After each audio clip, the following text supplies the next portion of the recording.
I'll call the meeting to order. The agenda, any additions or deletions? Not seeing any. Lloyd's moving the agenda. Vote.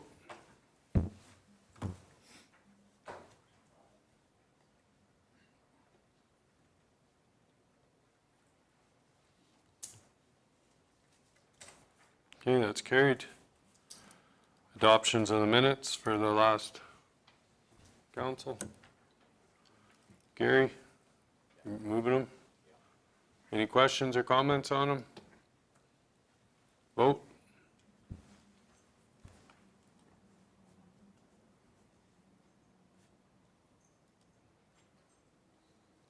It's carried.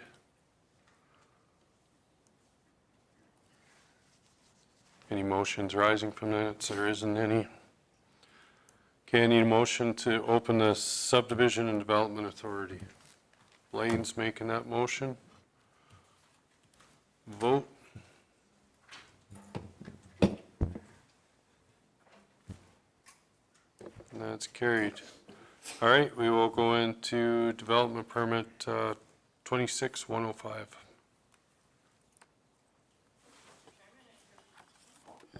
Thank you, Mr. Chairman, and good morning. This is Development Permit Application number 26/105. The proposal is for the addition of 4 2.2 megawatt gas generators and 4 2.2 megawatt Bitcoin mining units to an existing site.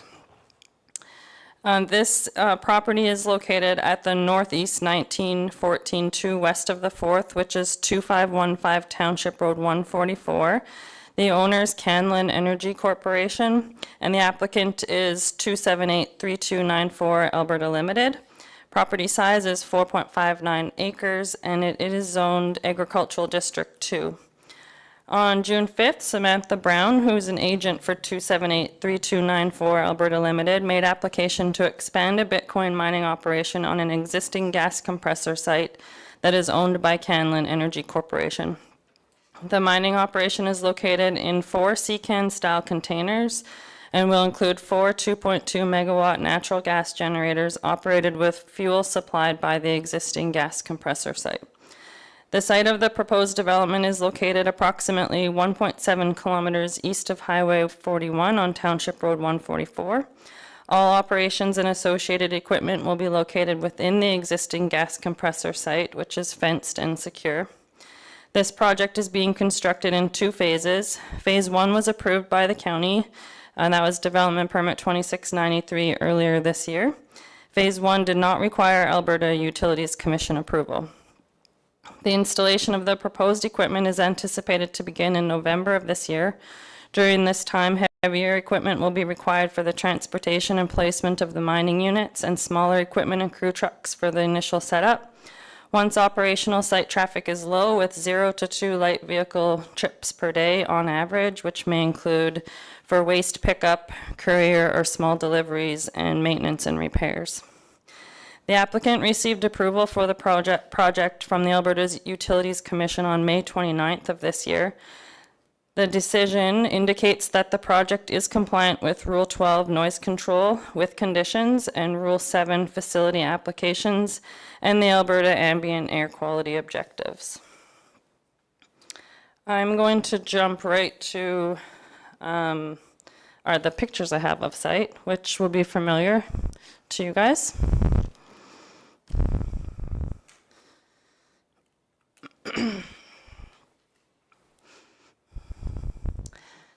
So this is the existing compressor site, and we're looking west down Township Road 144. Looking southeast, the proposed location.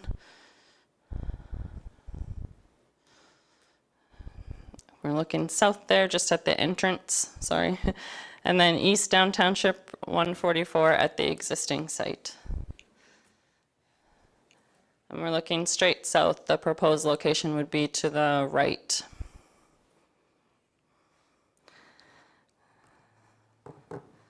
So jump into our recommendation. It is a recommendation of administration that the Development Authority approve development permit application 26105 for 4 2.2 megawatt gas generators and 2.2 megawatt Bitcoin mining units with the following conditions. And it should be noted that the Development Authority has the authority to omit, amend, add to any or all of the recommended conditions. So conditions 1 through, actually all the conditions are standard conditions for us. So that concludes my report, Mr. Chairman. Okay, thank you very much. Dustin, moving this. Is there any questions on it?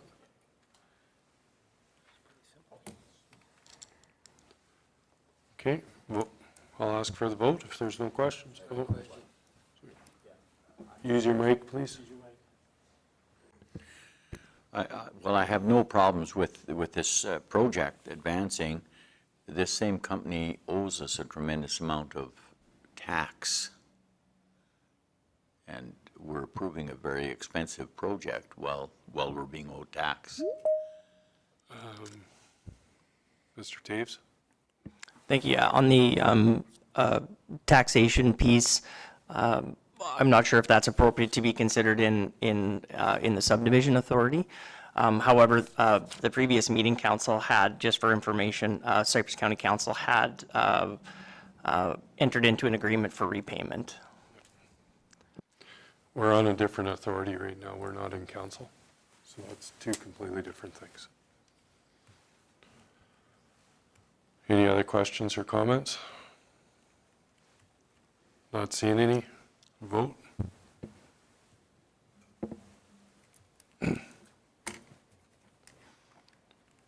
Okay, that's carried. Your development permit has been approved subject to meeting the conditions which were previously discussed. The county will mail you a copy of your development permit. Since this is a discretionary use, there will now be a 3-week appeal period. The public may appeal the issue of this permit. The development permit will be advertised in the Cypress Courier newspaper for the duration of 3 consecutive weeks. No appeals is filed within 21 days from the date of the issue. The development permit will become valid at this time.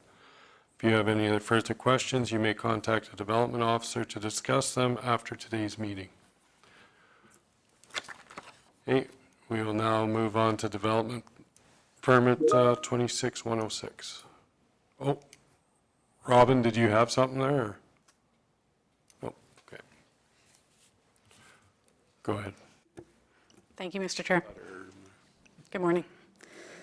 Development permit application 26106 is to operate a dog boarding kennel with setback relaxation of 22 meters to the side and 30 meters to the rear of the property lines, and to construct 2 lean-to additions to an existing shop. The owners of the property are Michael and Kelly Sen. The applicant is Kelly Sen.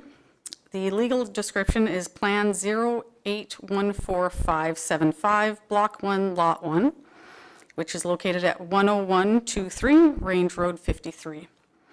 The property size is 6.52 acres in Agricultural District 2. On June 8th, 2016, Kelly submitted an application to operate a dog boarding kennel on her property located at 10123 Range Road 53, approximately 16.5 kilometers south of the hamlet of Dunmore. The applicant has indicated that the business would operate utilizing the existing shop with the addition of 2 lean-to structures to create indoor dog runs and outdoor exercise areas. A 3-foot by 4-foot identification sign is proposed to be erected at the entrance to the property. The letter of intent states that the existing 26 by 16-foot shop will be renovated to create 12 enclosures and include upgraded insulation, dual pane windows, and solid core doors to enhance soundproofing. The applicant has indicated that no more than 24 dogs will be boarded at one time. The dogs will remain indoors from 7 p.m. to 7:30 a.m., further reducing the impact to neighboring properties. The perimeter fence will be 6 foot tall with screening on the west side to reduce wind.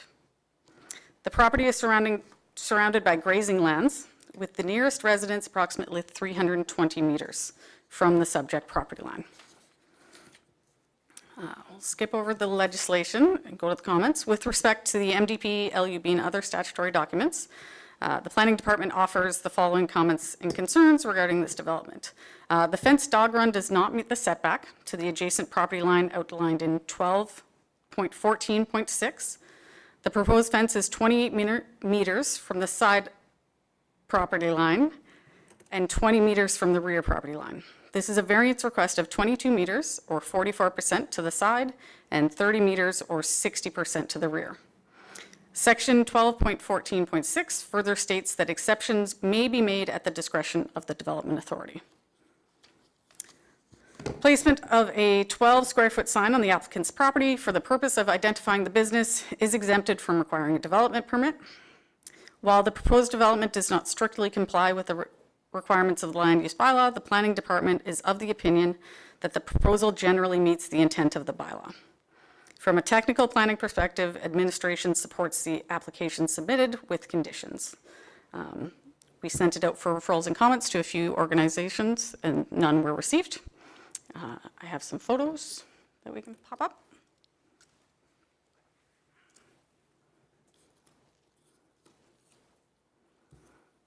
So these are looking south down Range Road 53. On the left-hand side, you can see where the existing residence is, the shop, and the proposed exercise area.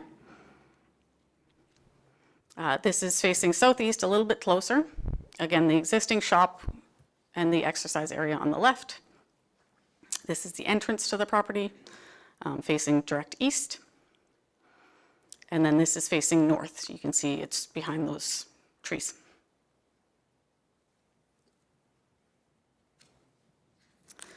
So the administration recommendation is for the Development Authority to approve development permit application 26106 to operate a dog boarding kennel as submitted. Administration would recommend the following conditions. It should be noted that the Development Authority has the authority to admit, amend, or add to any of the recommended conditions.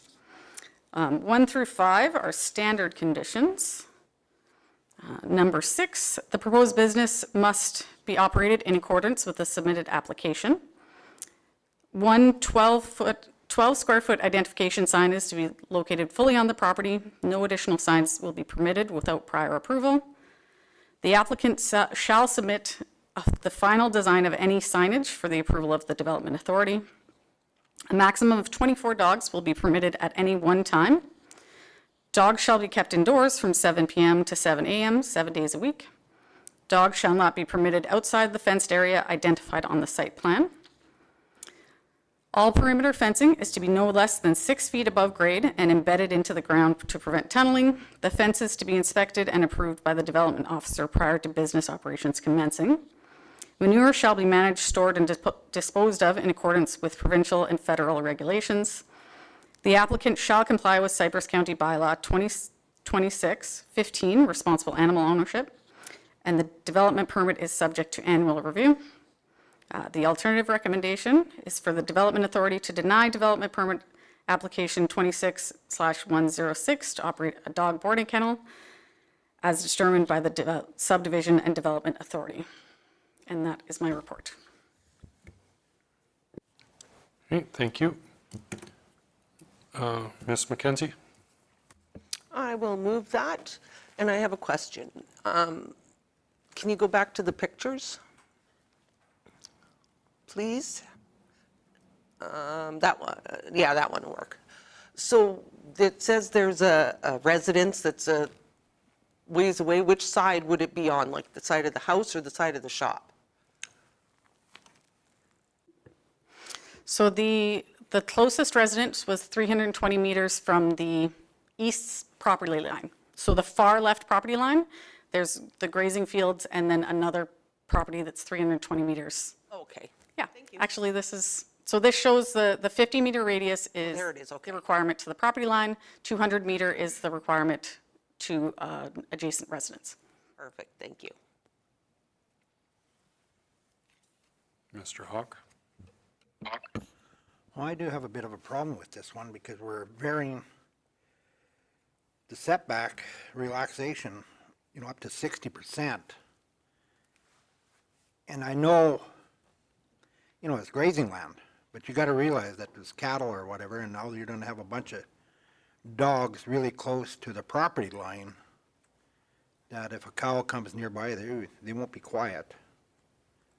And we're just relaxing a lot, 60%, 90, that's 100 feet relaxation. That's, to me, is quite a bit. That I'm not in favor of this.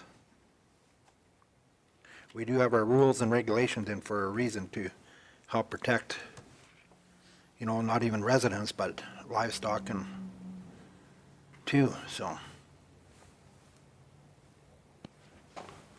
Robin, you had something to say? Yeah, thanks, Mr. Mayor. I guess my question has to do, and I hear what Deputy Mayor Hawk is saying as well, and I'm wondering whether or not there can be, you know, potentially a screen fence or something that would eliminate the ability for the animals to see if there were cattle that were right there. I am familiar with this area, but the number of dogs is what I'm more concerned about, and I'm curious, other dog kennels in the county, what are the maximum amounts of animals allowed in that?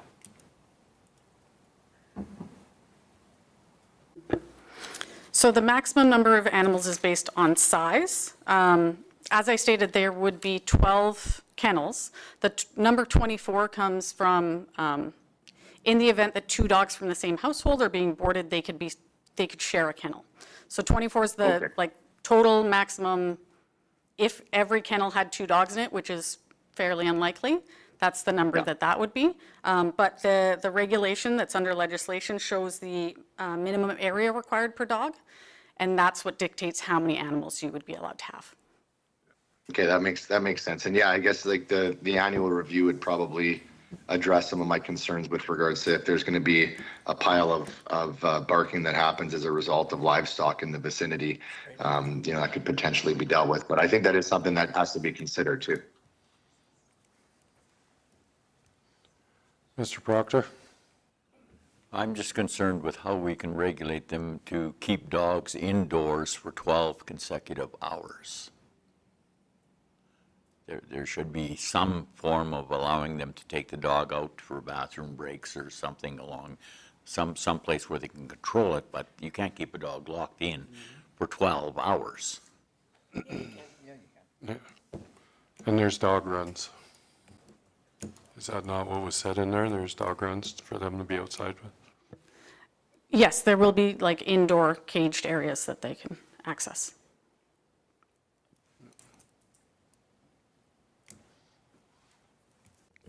Ms. Brown? Thank you through the chair. I also wanted to add that part of the process, should the development authority choose to either approve or deny the application, there is the ability either way to appeal the decision to the Development Appeal Board. So in the event that the adjacent landowner has concerns that it's going to impact their operation, they would receive a letter from the county notifying of the development permit, notifying of the decision, and they would be able to make a decision of whether or not this development would be a material impact to them. So just wanted to add that for information as well. Mr. Ritz? I share Councillor Hawk's concerns about the percentage of relaxation, 75%. And I'm just a little concerned, like, once we get over 50%, I'm going, is there no way we can reconfigure this so that we can get within the guidelines?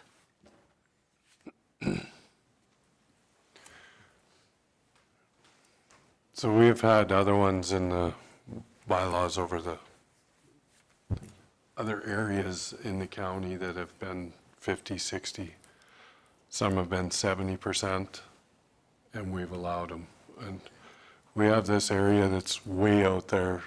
If this was in Desert Bloom or something like that, we'd probably really be looking at that. But this is, I understand Councillor Hawk's concern about the cattle.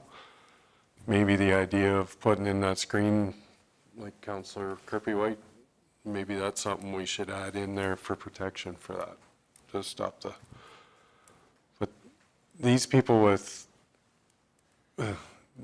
this kind of business are so, dedicated to those animals to take care of them for people. They're liable for these people's pets. They're not going to let them get out and run around, and it's a business. So if you'd like to add something like that in, this is a time. Mr. Kirby-White? Thank you, Mr. Mayor. One thought that I had, I know with developing like a feedlot, if you have neighbors within a certain proximity, you require them to sign off on it. And I understand that's regulated through the NRCB, and in this case, it's not. But has there been consultation with the neighbor on putting this business in? Have there been any concerns raised by them? Thank you. Through the chair, I am not aware of any consultation that they have undertaken with the neighbors. But as Ms. Brown stated, they would be notified of the development permit and they would have 21 days to appeal the decision. Yeah, and just further to that, Mr. Mayor, if there is, I suppose if they have concerns, they can appeal it. And at the same time, I would be looking for some kind of acknowledgement, I guess, by the applicant that as this business develops, sometimes, you know, the dogs bark more than they expect. If it does become an issue, are they prepared to mitigate that concern after the fact? You know, if it's an annual review, I guess we have that ability to, you know, pull that permit. If there isn't, you know, people living to the agreement that it is, but if the dogs are going crazy, I just hope that they can find ways to mitigate that. Through the chair, condition 14 also requires them to comply with the responsible animal ownership bylaw, which I believe would address any excessive noise, that sort of thing. So that is also an option that we have to address that in the interim before the annual review. I believe staff has put in, but the only one that isn't in here is a fence. If that's what you would ask for, you can ask. I'd like to see it. Well, you can ask Michelle or no. Michelle, can you? Yes, I would be happy to add that to it, because you're right. If the dogs can't see the cows on the other side, they aren't going to care about them too much. So I am perfectly fine with adding that as a condition. As condition 16? Yeah. Yep, I'll just take a minute and we'll draft something in addition to add screening to the north and east side, the two closer sides. That's perfect. Just one moment. It's a compromise for the setback. Because it is a long ways out. You know? But I know I'm a long ways out. Yeah, my neighbors had 6 dogs. They've got it. It's just a fence.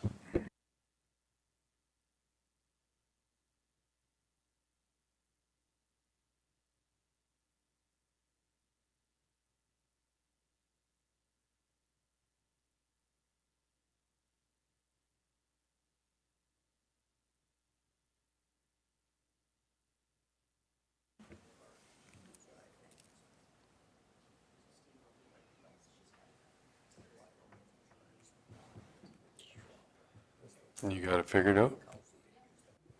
Yes, I think she's going to bring it up for you.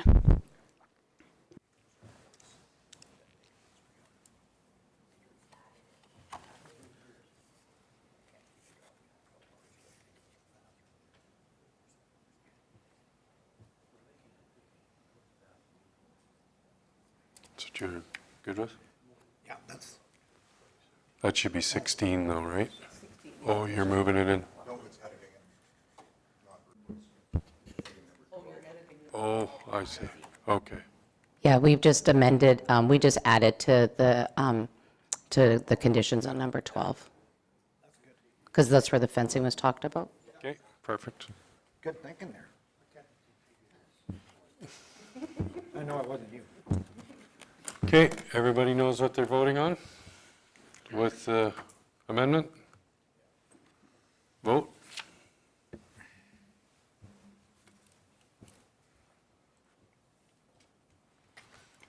That's carried. Your development permit has been approved, subject to meeting the conditions which were previously discussed. The county will mail you a copy of your development permit. Since this is a discretionary use, there now a 3-week waiting period for the public may appeal the issue of this permit.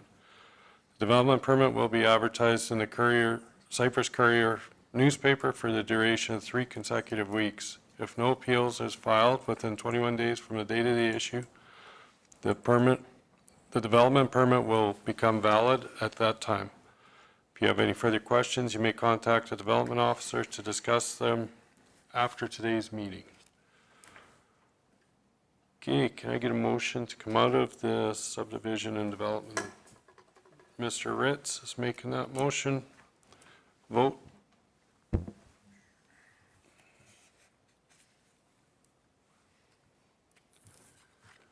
Okay, that's carried. We are going right into 6.1. Our Rec 2 policy. Mayor Hamilton, as a continuation of Rec 2 policy, this was scheduled for closed session. Right. if Sorry, council would we're like to. going closed. Okay, my bad. Dustin's moving to go in closed. Vote.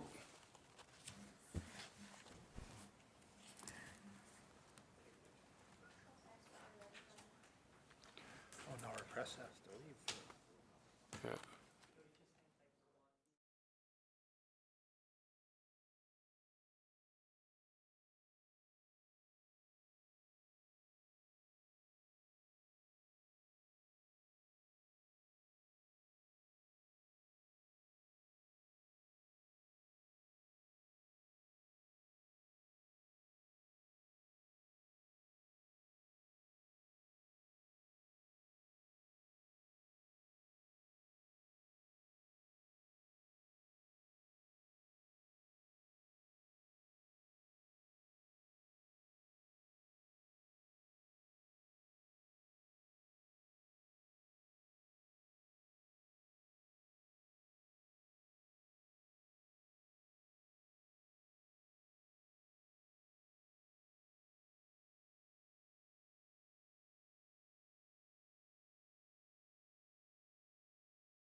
Mr. Kirpywade, are you online? He said 2 minutes. 2 minutes? Okay. All right, so we will go to 10.1. Mr. Proctor. Oh, your mic's not on? There you go. It's a notice of motion regarding provincial golf cart pilot projects in golf course communities. The Desert Bloom Community Association has requested permission to take part in this project, pilot project. And I am bringing a notice of motion forward to approve their request to be part of that pilot project in their golf course community. Okay, can you read? You got to read everything off there. Okay. Title, Provincial Golf Course Pilot Project. Whereas the provincial government has introduced a pilot project for the use of golf carts in golf course communities, the Desert Bloom Homeowners Association has requested permission to take part in this project. A copy of that letter is attached. Now therefore be resolved that administration be directed to draft a bylaw allowing Desert Bloom Homeowners Association to participate in the provincial golf course pilot project in accordance with the pilot project golf course regulation. Golf course regulation. Thank you. Thank you. Okay, we will go on to 10.2. Mr. Proctor, oh, sorry, forgot. Need a seconder for Dustin seconding that.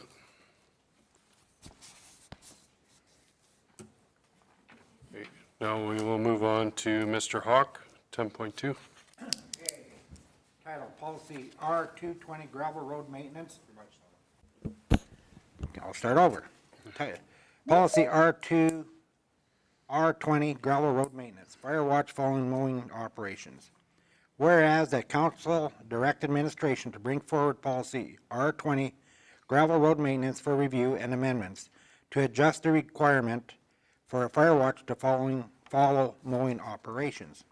And whereas the intent of the amendment is to require a fire watch during periods of elevated fire risk, including during a fire restriction or a fire ban, while allowing administration the flexibility to determine when a fire watch is not required during periods of excessive wet conditions or when the risk of a fire ignition is low. A fire watch may also be required prior to a fire restriction or a fire ban at the discretion of the General Manager of Operations in consultation with the General Manager of Community Services based on current weather conditions, vegetation conditions, and overall fire risk.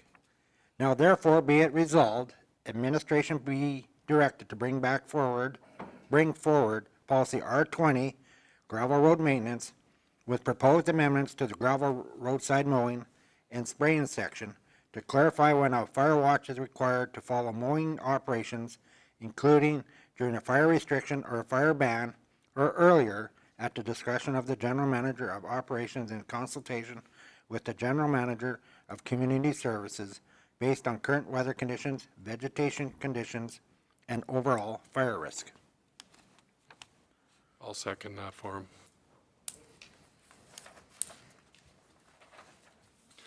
Okay, we're on to 11.1.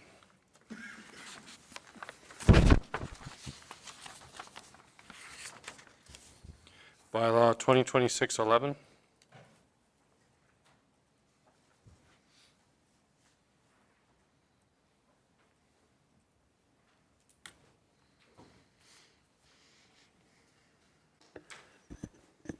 Thank you. I'm here to present Bylaw 2026-11 for second and third reading. Stuart Murray, on behalf of Triple M Farms, did submit a land use bylaw amendment application proposing to rezone roughly 10 acres for a parcel from Agricultural District 2 to Country Residential District 2. The subject area is located within a portion of Southeast 2611-7 west of the 4th, along Township Road 114. First reading of this bylaw was on May 19th, and the public hearing was heard by council on June 16th, 2026. No comments or objections were raised during the public hearing. Brief discussion on benefits, disadvantages, and options. The proposed application for rezoning does not comply with Section 4.1.23 of the Municipal Development Plan, and the proposed parcel configuration adversely impacts and hinders the balance of the use of the quarter section by creating an irregular parcel layout, which we can see in Appendix 2. If we could bring up Appendix 2.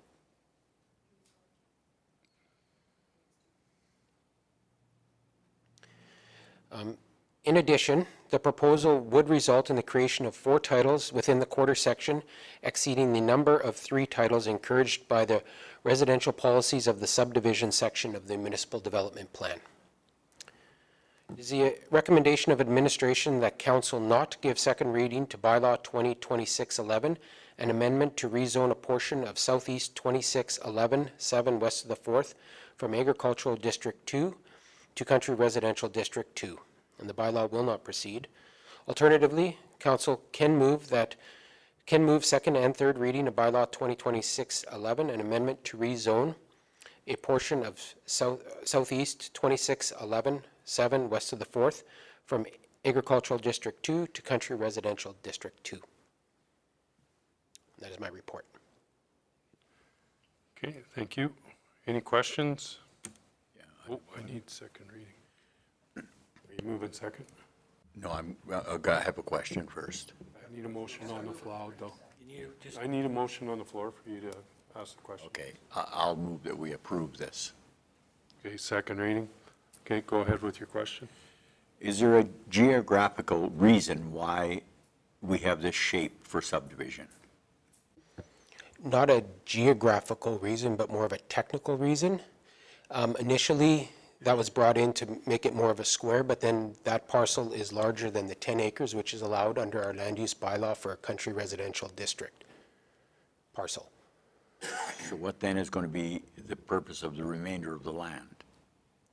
The remainder of the land is still to be agricultural.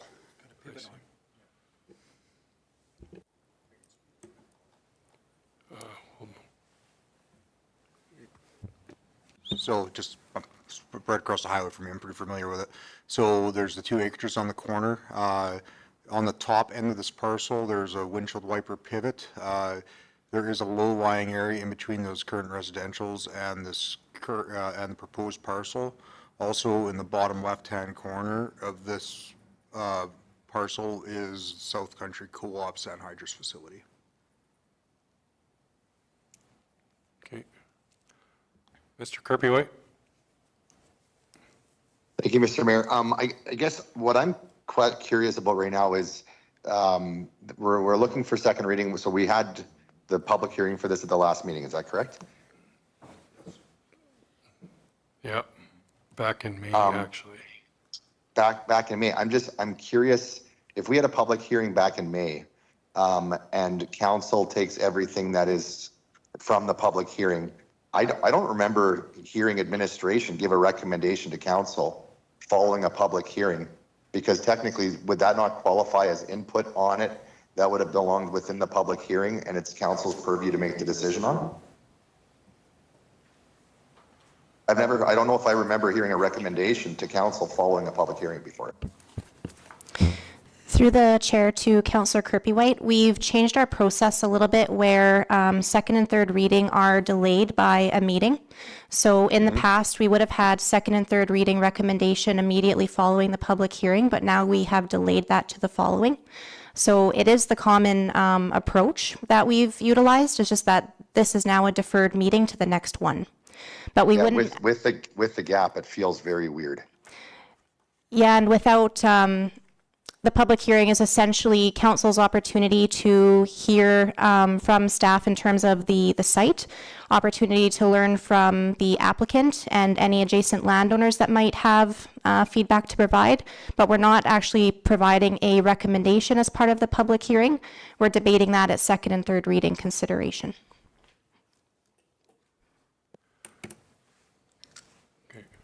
Does that answer your question?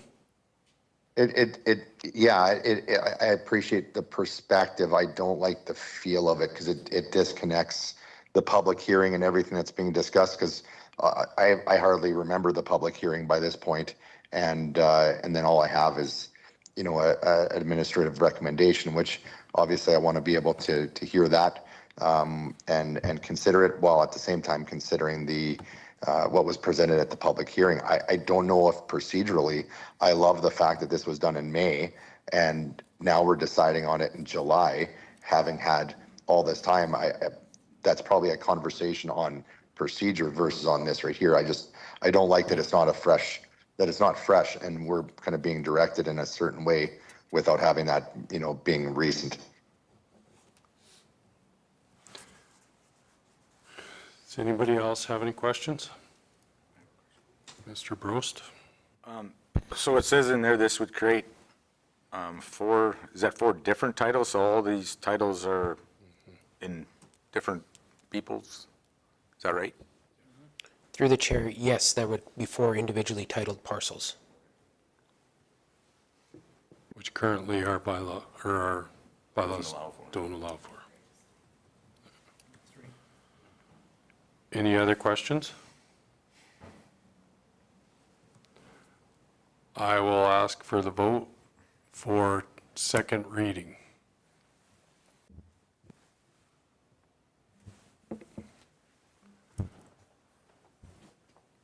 Okay. That was not carried. Okay. We will move on to 11.2.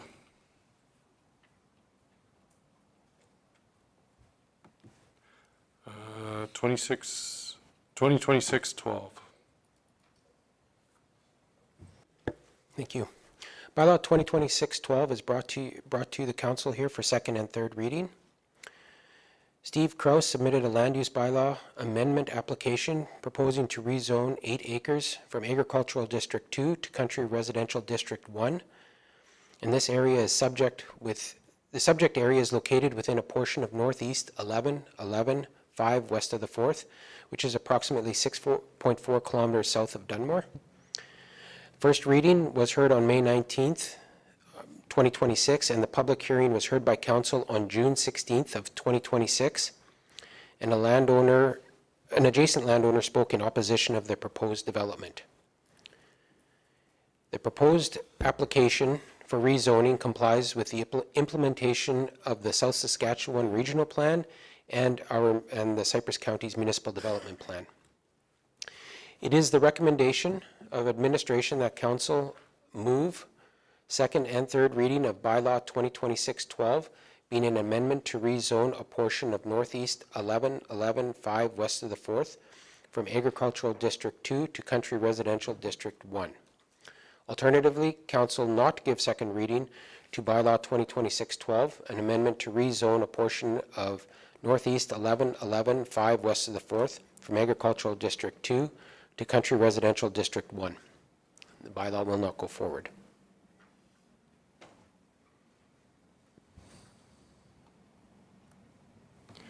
Okay.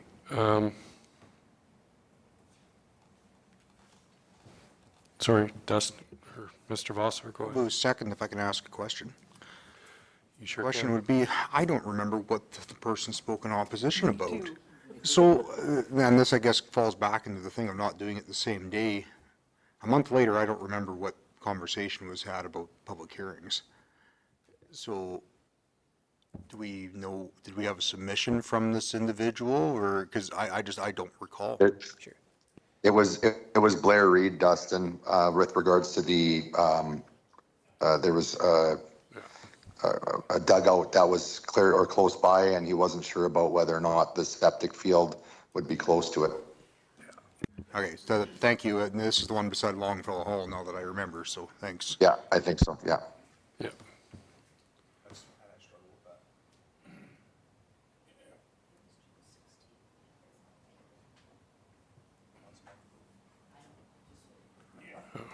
Not to be mean, but Dustin doesn't remember what we talked about at lunchtime. So, I don't either. Not remembering and not being able to talk about it are two completely different things. I don't remember. Yeah, and Mr. Mayor, to that point too, like it is something that I think that we should talk about, because I find it as a counselor, it's very uncomfortable voting and discussing stuff like this and not being clear on it. I would like to have a conversation later, maybe after this right here, as a kind of business arising from discussion, but I'd like to see us go back to discussing these following the public hearings. yeah, we will discuss it after. Right now, I have a motion on the floor for second reading. Mr. Want? I can ask a question here, this one? Yeah. Okay, I remember this now, and he came in and he didn't know if that was gonna affect this. Was it as well? Or a dugout that was right beside it? So did we have to do anything about that, or did we look into it, or was that up to him? Through the chair, sorry.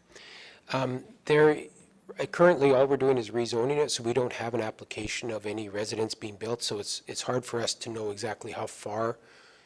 And again, it's outside of the purview of our responsibilities to know, because that falls under safety codes, to ensure the compliance with those regulations as far as distance. Yeah, so as it was just said, this is just rezoning, so it has nothing to do with septic fields or anything like that. That'll be time at, Ms. Brown? Yeah, through the chair, at the land use amendment stage, essentially we're reviewing it for land use compatibility. So is a country residential subdivision in this location compatible with the surrounding area, or are there incompatibilities that need to be considered? There's still the phase of subdivision application, and there's still the phase of development permit application in which the on-site services will be considered. So this just isn't the right stage. Mr. Ritz, that answered your question? Again, so it's just rezoning that you're voting on right now. None of the other questions that have been brought up. Is there any other questions on the rezoning? Not seeing any. I'll ask for the vote.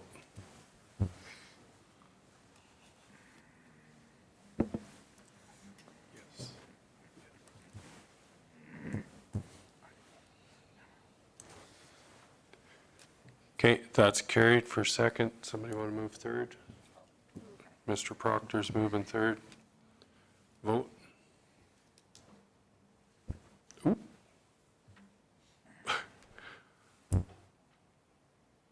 Glad that was carried because I hit the wrong button. Okay, that one's carried. 11.3, 2026-14.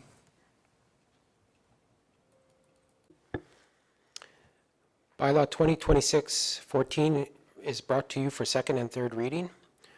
Murray Nesdely submitted a land use bylaw amendment application proposing to rezone roughly 7.04 acres from Agricultural District 1 to County Residential District 1, and the subject area is located within a portion of Northeast 212-6 west of the 4th, approximately 1.6 kilometers south of Medicine Hat, directly adjacent to the hamlet of Desert Bloom.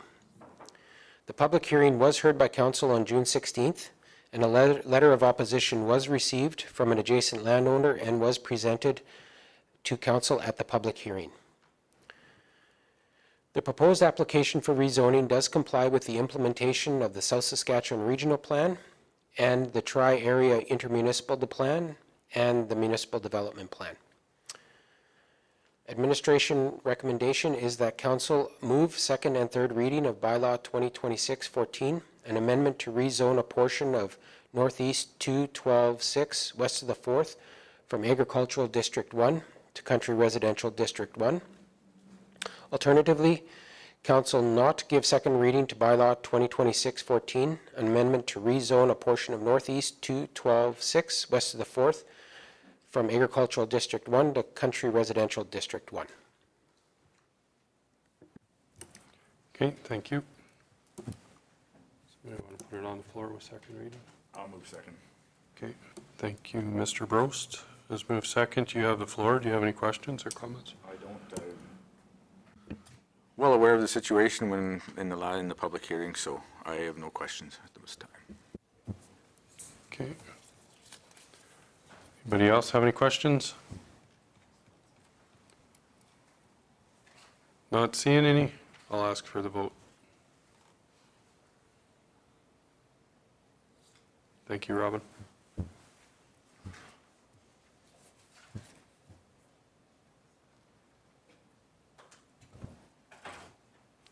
That is carried. Can somebody want to move third? Ms. McKenzie's moving third. Vote.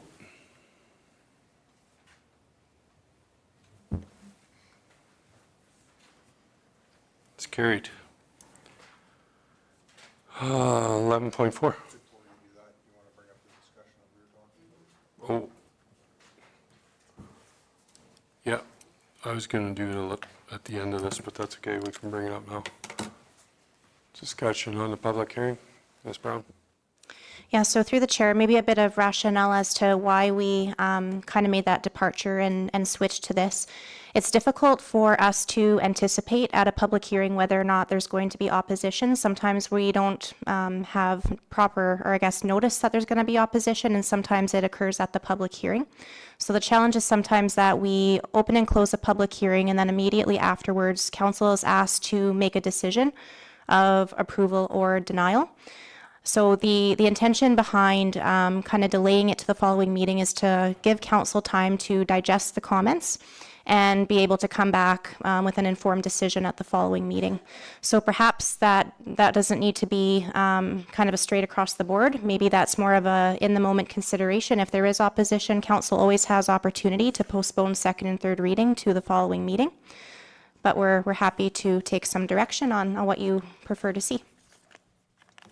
Well, I think everybody's got the confusion on how long it's been, so if we could have the notes on what was at the public hearing in our file would definitely help. Mr. Kirby-White? Thanks, Mr. Mayor, and to Ms. Brown too. I hope that my comments don't come across as not respecting what the desired outcome of the delay is. I do understand where you're coming from with that. I think that there are some additional dangers that come with waiting from the time of the public hearing until the actual decision is made. And one of those issues and risks is that our decision is intended to be made entirely from the information that we gain in the public hearing. When we take a month off in between, it is very difficult not to end up, being influenced or receiving new information or even wanting to look into something more before you make your decision. And the reality is that's not the way that those public hearings are supposed to work. And so I think that we should go back to, making the decisions, following the public hearing, and unless we need to table something, for a couple of weeks to complete that, or like I mentioned to you, as an exception to the rule versus the norm, and it just keeps it fresh. We want to make the best decisions that we can, and I agree with what Mayor Hamilton said. Like if it is something that we have to wait for 2 weeks to a month before, it's almost like we need a refresher on what was discussed in the public hearing. And then at that point, we're running the risk of receiving new information outside of the public hearing, which compromises our ability to make the best choice.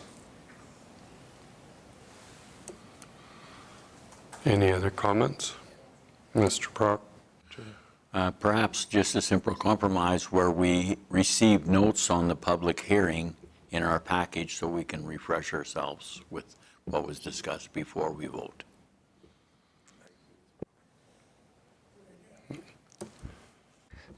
Mr. Taves? I think that's a very, very reasonable request. Administrative justice, procedural fairness. Really, it's the things that you hear and the submissions you have during that public hearing while it's open and while it's closed is kind of paramount in the process. While I think it's completely reasonable, the stickler in me for the rules would say that it's the information received during that public hearing that is what counts. Hearing kind of potentially a motion arising of council, one of our Team Trudy has established kind of a motion that may capture what council wants to see from this. And then also we could offer to council in a council option, so there'll be a council recommendation, and then in council options, we can remind ourselves that it can be postponed if it's more of a sensitive item that needs some time.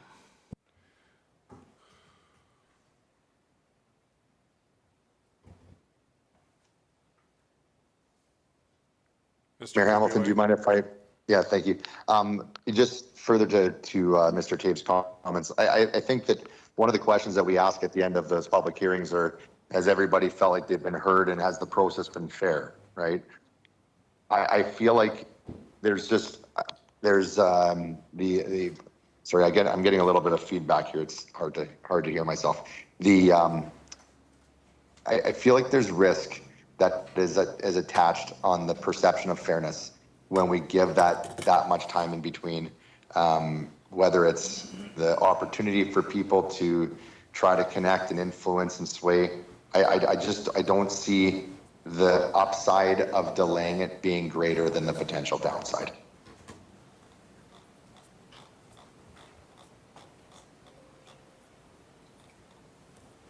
Can you see the motion on the screen, Robin? No, I can't. Go ahead. Okay, so I'll move the motion, I'll read it for Robin. That council direct administration provide bylaws for consideration of second and third readings at the same meeting in which the public hearing is being held unless otherwise stated by council. Yeah, that works. Any questions or comments on that? Makes sense. Okay, I'll ask for the vote.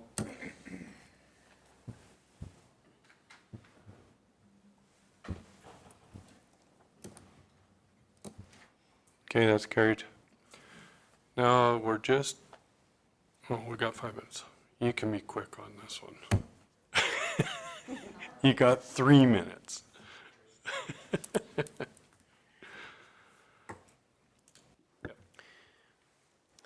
Bylaw 2026-17 is here for a public hearing. Benchmark Geomatics, on behalf of Warren McNary, has submitted a land use bylaw amendment application proposing to rezone 10.57 acres from agricultural. Oh, no, hold on. Mr. Chair. Yeah, no, we haven't done the public hearing yet. I was on to Yeah, PDO 3. 11.4. Sorry, we've got still 6 minutes till the hearing starts. Yeah, that's why I only gave you 3, because you're long-winded. I got pages here. So policy PDO3, access to cross public lands. From time to time, administration does receive requests from either property owners or contractors to cross public lands to access private property. These requests are generally for landscaping or development of accessory structures.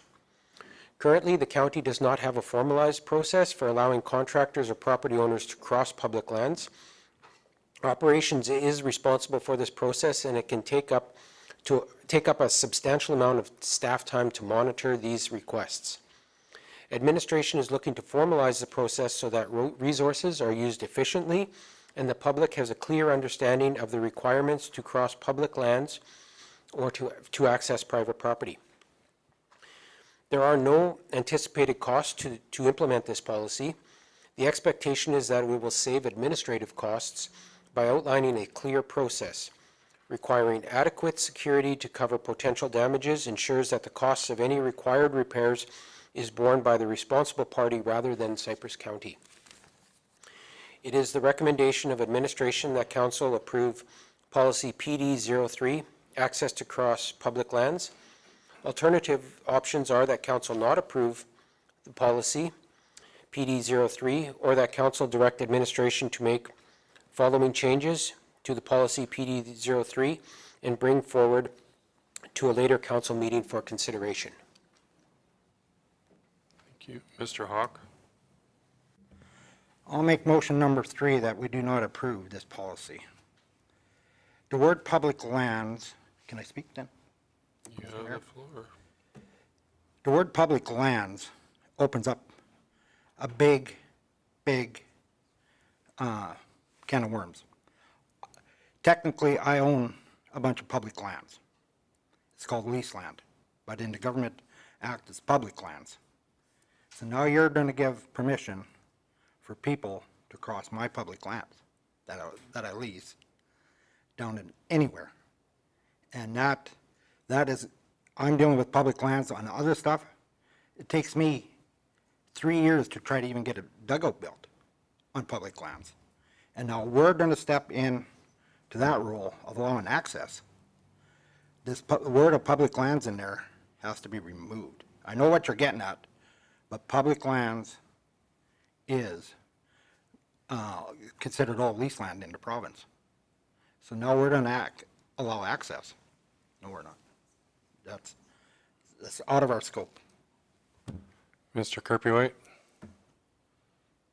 Thank you, Mr. Mayor. I think that amending that to municipally owned land or parks, I believe that, Mr. Stair, you can confirm for me, this is probably stemming from that application in Desert Bloom where the gentleman was backing onto a park, and we want to be able to provide access for contractors to be able to access through municipal reserves in order to complete landscaping or construction, and we need to be able to provide a bond or a bid bond or a security of some sort to secure the fact that any damages would be repaired. Is that accurate?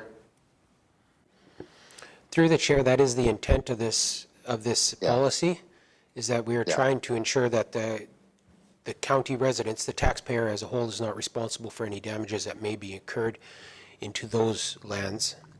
Yeah, so I think the language just needs to be amended there to, municipal reserves or something. I understand where Deputy Mayor Hawk is coming from. Language matters, words matters, especially when it comes down to provincial jurisdiction, and we don't have that. But I'm pretty sure that we can, make some wordsmithing changes to make that fit. Okay, wait 1 sec. I gotta go to the public hearing here right away, so we know what, do I need to get this voted down and then come back to it, or can we just ask for a verbal change and now come back to it after the public hearing? Oh, Leslie Ann's got her hand. I would just suggest that we, amend the motion, and then council can vote on the amendment of the motion, on Shane's motion, and then vote on the motion. Are you okay with amendment to change it from public lands to? Yeah, we cannot have public lands in there, anywhere. Okay, so I'll table this until after the public hearing, and I'll give staff a chance to change that wording. Okay. Mayor Hamilton, just the policy does refer to public lands throughout, so perhaps if council would like to see that and strongly actually encourage that now that we hear the wording, direct administration bring that back to August 18th to reflect the change in public lands. Do we have to vote on his then and then make another one, right? All we have to vote on is it coming back. Okay, Vote on it coming back for the August 18th. Everybody's clear on that? Vote?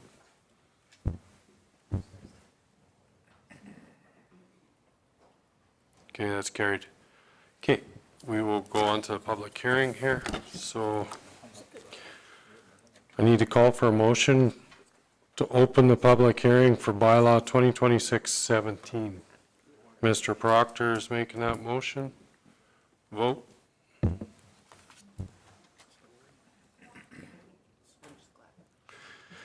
My name is Mayor Hamilton. I will chair this hearing.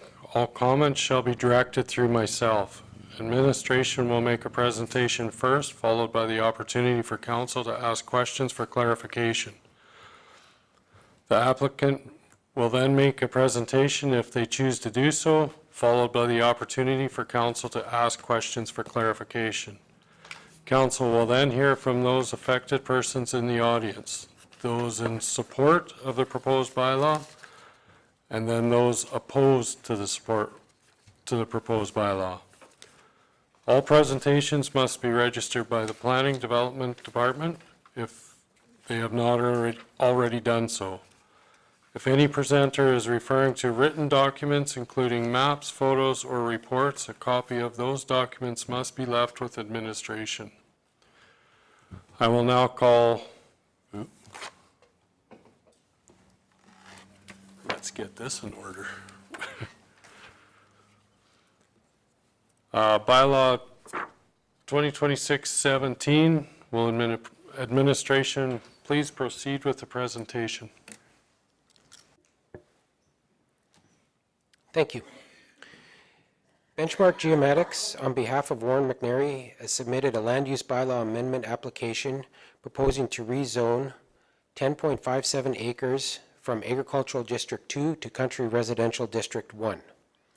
Should the land use bylaw amendment be approved, the applicant's intent is then to apply to the subdivision authority for approval to subdivide the parcel into 3 country residential lots. The land subject of the rezoning is contained within Southwest 2811-5 west of the 4th, as captured on the site photo. The area is situated along an established Township Road 114, and the proposed area does gain direct and immediate access from this established public road. The subject area contains dry land, pasture, a residence, and an established yard site, and is separated from the remainder of the quarter by natural barriers. The South Saskatchewan Regional Plan does state that municipalities are to identify their agricultural lands and limit their fragmentation and conversion to non-agricultural uses. However, under that same plan, it does state that land that is taken up by permanent or long-term developments by utilizing the minimum amount of land necessary. Our municipal development plan in section 4.1.23, subdivision of residential properties, does state that the county may support the subdivision of an existing farmstead or a single vacant parcel if the following conditions have been met, and those conditions have been met. And Alberta Transportation and Economic Corridors has reviewed the application and does say that while section 18 and 19 have not been met, they are willing to grant approval to the subdivision authority to vary those requirements, as they do not see any load to the sufficient local road access. And at the time of this writing, no comments have been received by any adjacent landowner or any other interested party. Following the public hearing, bylaw 2026-17, land use bylaw amendment will be brought back to a regular scheduled council meeting for consideration of second and third reading. And Mr. Chairman, on that note, we just got direction otherwise from council saying that second and third bylaw would happen at the same meeting. However, we were not prepared for that and do not have RFDs for second and third reading. So those are likely to come back at the subsequent council meeting. Yeah, no, that's understandable. It isn't in the agenda for today, so. Okay, does any member of council have any questions for clarification? Not see any. Does the applicant have a presentation? Nothing? Well, this is for you to clarify. Does anybody have any questions for the applicant? Right. I don't see any questions there. I need you to come up and state your name. No, you can come up. Push the button, state your name for the record. Warren McNary, landowner. I just wanted to clarify, it's actually not pasture land, it's, there's about 5 acres of grass that we mow there. So it's not used as pasture, it's all just yard site. Okay, thank you.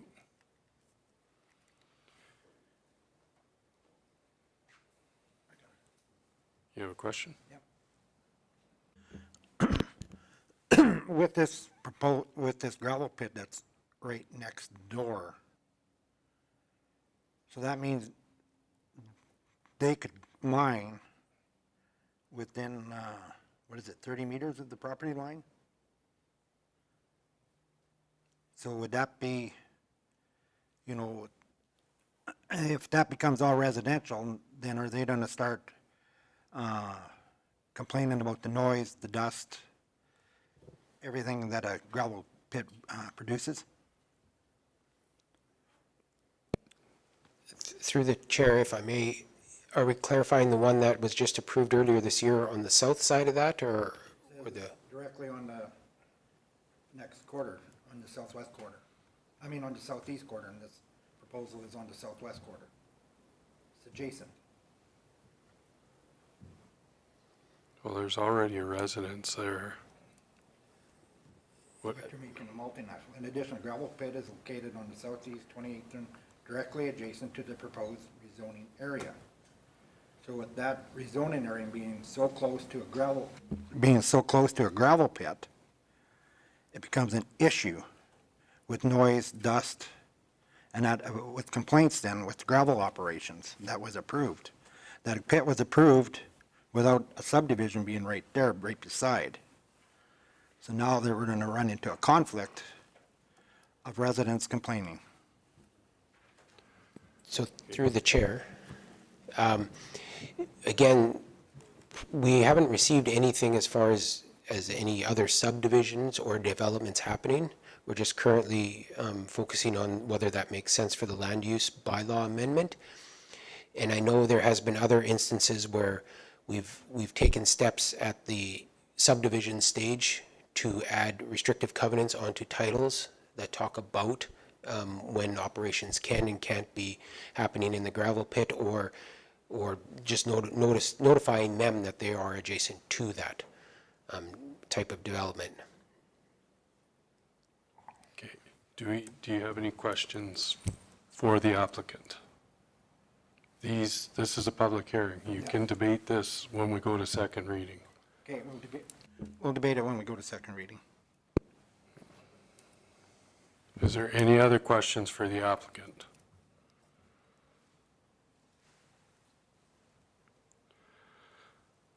Okay. I will now call for any presentations from anyone in support of the proposed bylaw.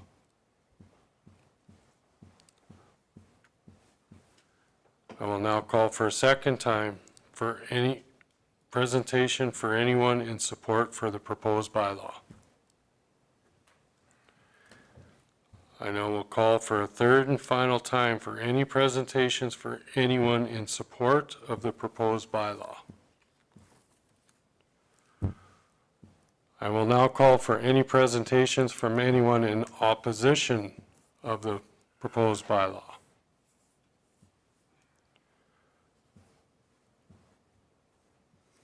Please push the button, it'll turn the mic on, and state your name for the record, please. Jeremy Good. Just ranch on the other side of the black and white. And I just don't, with all that's been happening with city coming to the country, people are bringing more dogs, less responsibility, and neglect to what we look forward to, looking out. People are junking up everything. I'm tired of seeing it. I don't want to see any more people coming to the country unless they have respect for it. So As far as my concern, I'm opposed to it.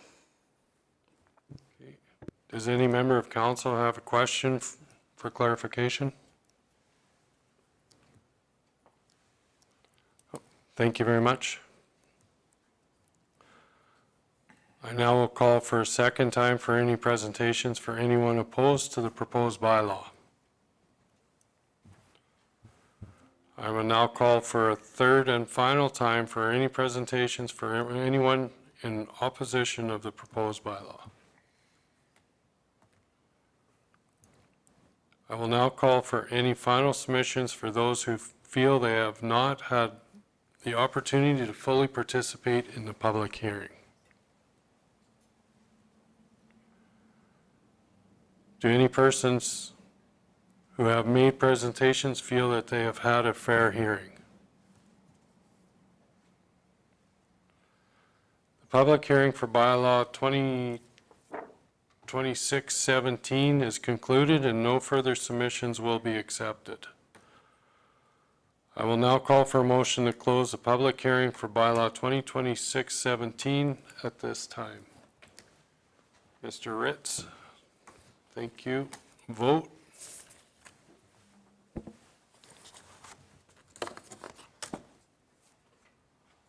That is closed. Okay, so that will be brought forward at the next council meeting. We will move on to 11.5. Who is allowed? Safety codes. That's you? Brian? Is he having a nap over there now?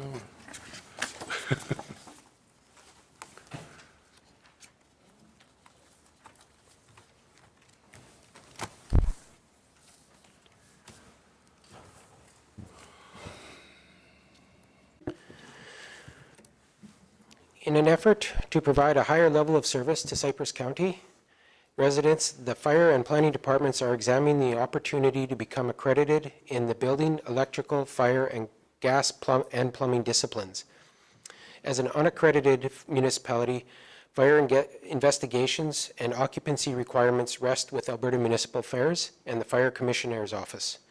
And the fire department is currently unable to ensure that fires are investigated properly or that fire code is being enforced. As an accredited municipality, the fire department will be able to enforce fire code, and this can be helpful when dealing with fire safety related concerns at properties within the county. Periodically, the fire department does receive requests from county businesses for occupancy classifications, fire investigation reports, and fire inspections, typically for insurance purposes, but are unable to provide these services. Excuse me. The Planning and Development Department receives numerous calls from purchasers inquiring about permits that have been approved on a prospective property. Currently, Cypress County is unable to provide them with any information regarding any safety codes permits that might have been approved. And these inquiries would have to go through Alberta Safety Codes Authority, and a response that would follow ASCA timelines, which may or may not align with the purchase of the properties. As an unaccredited municipality, Cypress County would have a partner that may be able to aid in enforcement concerns and ensuring compliance with Cypress County bylaws, policies, prior to issuing any safety codes permits. As well, accreditation will fill a gap with assessment, as there may be occasions where plans that are submitted and approved by the county on the development permit but do not align with the building permit. A typical example of this is when a development permit is approved for a single-family dwelling with no basement development, but the building permit is issued with basement development. An accreditation, along with a strong partnership with our service provider will help us fill this gap with assessment. The Utility Department has also expressed concerns regarding the installation of private sewage systems on properties that are being serviced by existing municipal infrastructure, such as our water distribution lines. Concerns have also been raised over hookups to public infrastructure, such as water and wastewater in some of our hamlets, and we could use this to ensure that they meet Cypress County requirements. As well, the county doesn't allow any downspouts or sump pumps to be discharged into municipal wastewater systems. Our safety codes provider could ensure that these areas would be in alignment with our current design policies. And prior to submitting an application for accreditation to Alberta Safety Codes Authority, a resolution of council is required. Some of the benefits and disadvantages. Accreditation in the safety codes discipline will provide a higher level of service to the residents of Cypress County, while at the same time providing better oversight and the ability to meet community and county needs. Accreditation may also be a different approach for compliance and enforcement resolution. A couple points in the Act. Section 12.1 expresses that no action lies against an accredited municipality, their employees or officers for doing anything done or not done by any of them in good faith while exercising their powers or performing their duties. Section 12.2 of the same Act states that an accredited municipality acting in good faith under the Safety Codes Act are not liable for any damage caused by a decision related to a system of inspections, as well as the frequency and manner that they are carried out. 12.3 of that same Act does point out that an accredited municipality that engages the services of an accredited agency is not liable for any negligence or of the accredited agency that causes an injury, loss, or damage to any person or property. Regarding costs and source of funding, there is no anticipated cost to Cypress County for the processing and oversight of all safety codes permits, as this can be completed with our current administrative staff. There may be costs incurred by Cypress County for fire investigations, and currently those costs are included in the fire department budget under contracted services, with approximately a $20,000 annual budget. Where applicable, though, these costs may be recovered through insurance or user fees as per our fire services bylaw. Accreditation is actually anticipated to provide a revenue stream that, given that there is an administrative portion for all safety codes permits.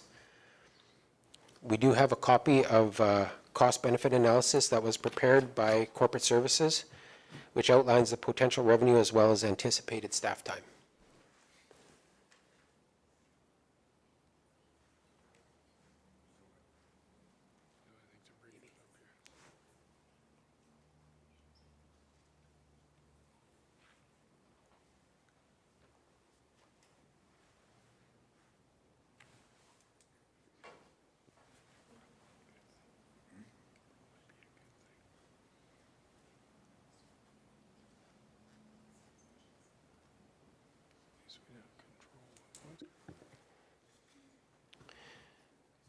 As they're looking for that, I can just start through that part of the presentation. There is an application fee. It is $150 per discipline. Oh, sorry, there it is. Those are only one-time fees, so that would be $750. There is also an annual $500 fee as part of the ASCA. In 2025, the Alberta Safety Codes did issue 119 building permits worth $384,000, 230 electrical permits, which averaged $165 each, for a total of roughly $38,000, 138 gas permits worth roughly $23,000, 57 plumbing permits at $9,405, and 25 private sewage permits worth $8,125, which is a $462,414.23. Expected expenses there, our contracted service, which would be our service provider, roughly takes about 70% of all permits, which would be about $323,689. And then the accreditation fees, which would be roughly $500. So that would be expense of $324,189, which does leave the county with a net profit of approximately $138,224. Other considerations, issuing this is administrative time, would be roughly about 10 minutes per permit. For 569 permits, that's roughly about 95 hours per annually, which is about 2 hours per week. I think on the next slide. Next slide is just a rough generalization from our last 5 years. And this is just for building permits only of what the county took in as far as our proposed development versus those proposed fees. So just from building permits alone, we would be averaging roughly about that $115,000 per year from our revenue.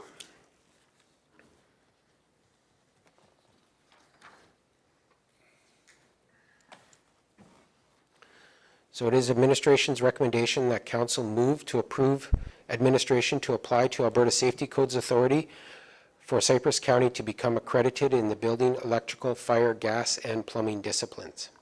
Alternatively, that council declines to become accredited in those disciplines. That is my report. Okay, thank you.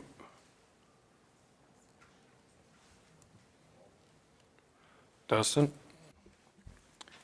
I believe my motion is going to be to decline to become accredited, and these are my reasons. So, anything I know about safety codes is safety codes does not stop at the bare minimum. It always expands from where it starts. So, where I foresee this ending up is, you know, we will end up having to hire safety codes officers, whether it's the fire department that assumes the responsibility for that, or we have an acting standalone people that do it. But there is things that come with being accredited. You have to do the inspections, you have to follow up on the inspections, and you do assume liability of doing those inspections. So once accredited, the county's responsibility for compliance with the safety code has to be in compliance with the Safety Codes Act. Right now, that issue is not on us. It's on, we rely on the provincial government for doing that. Accreditation requires quality assurance programs, audits, records retention, complaint handling, and reporting to the province. Everyone always says they're working off the corner of their desk as it is, and this will just add to that. I don't really think that unless there's evidence that the current permit turnaround time and inspection quality is inadequate, that accreditation is going to improve the services for our ratepayers or without adding cost. I've been around way too long. Every time we add something to our plate, it costs more money and more staff. It's just, it's a vicious circle, and it doesn't matter who tells me that it won't, I don't believe it. Ms. McKenzie? Thank you, through the chair. I just have a question. How many rural municipalities in Alberta are accredited? I would say the majority of rural municipalities are accredited, whether they belong to a larger group that does that accreditation with them, such as like we have around the Hanna area, which is like the Palliser group. Yeah, they actually take care of all the accreditation portion, and then each municipality will get their portion of that. Mr. Proctor? The present system we have and the funds that you're saying we collect here is actually collected from development permits, I believe, are they not? No. So Through the chair, no, these would be collected specifically on our safety codes permits, the administrative portion. they will be or are? It will be. Will be. And what is the cost of the safety codes officer? One safety codes officer will absorb that entire amount. At present, we have development permits. And then the builder bears all costs by hiring private inspectors. We have no costs. Even places like Redcliffe that have tried it have resorted back to hiring private building safety codes officers, because it's just not, it's fundamentally not economical. Through the chair, that would be the model is we would partner with a safety codes provider Currently, there's 3 of them in that service Cypress County.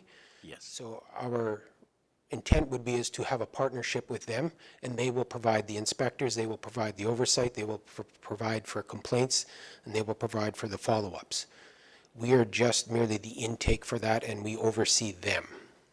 My concern with that is, at present, we, the contractor or the builder, can use the one that he wants.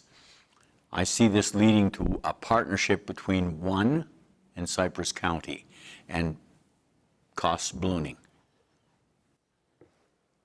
Through the chair, that is part of the contract we would negotiate with them. So again, that would be a contract that comes to council. And if the costs are not in alignment with the vision and strategic plan of council, that would be something either A, through our contract, we can renegotiate, or B, we could send it out for tender again.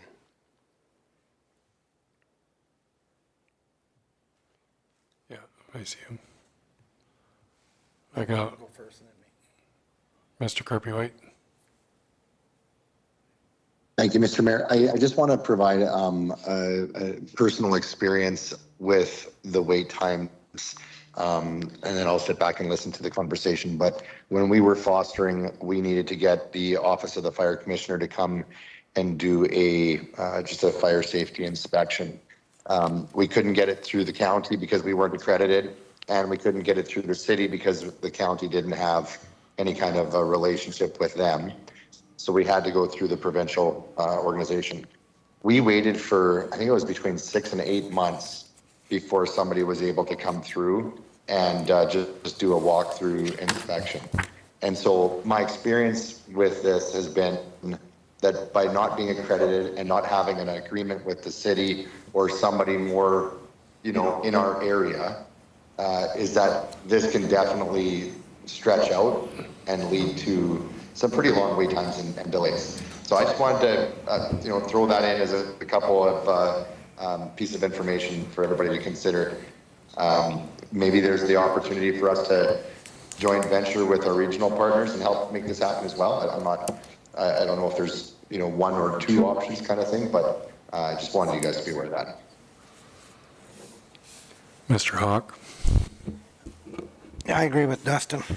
And this part about being completed with current staff, I'm under the impression staff is to their limits because I had brought up a few council meetings ago, about bringing up accounts payable, and was told at that time that the staff is stretched thin and it'd take away from other duties. So this here, I can't see how we can do all this, going out there doing all these inspections of all these different types of inspections with current staff.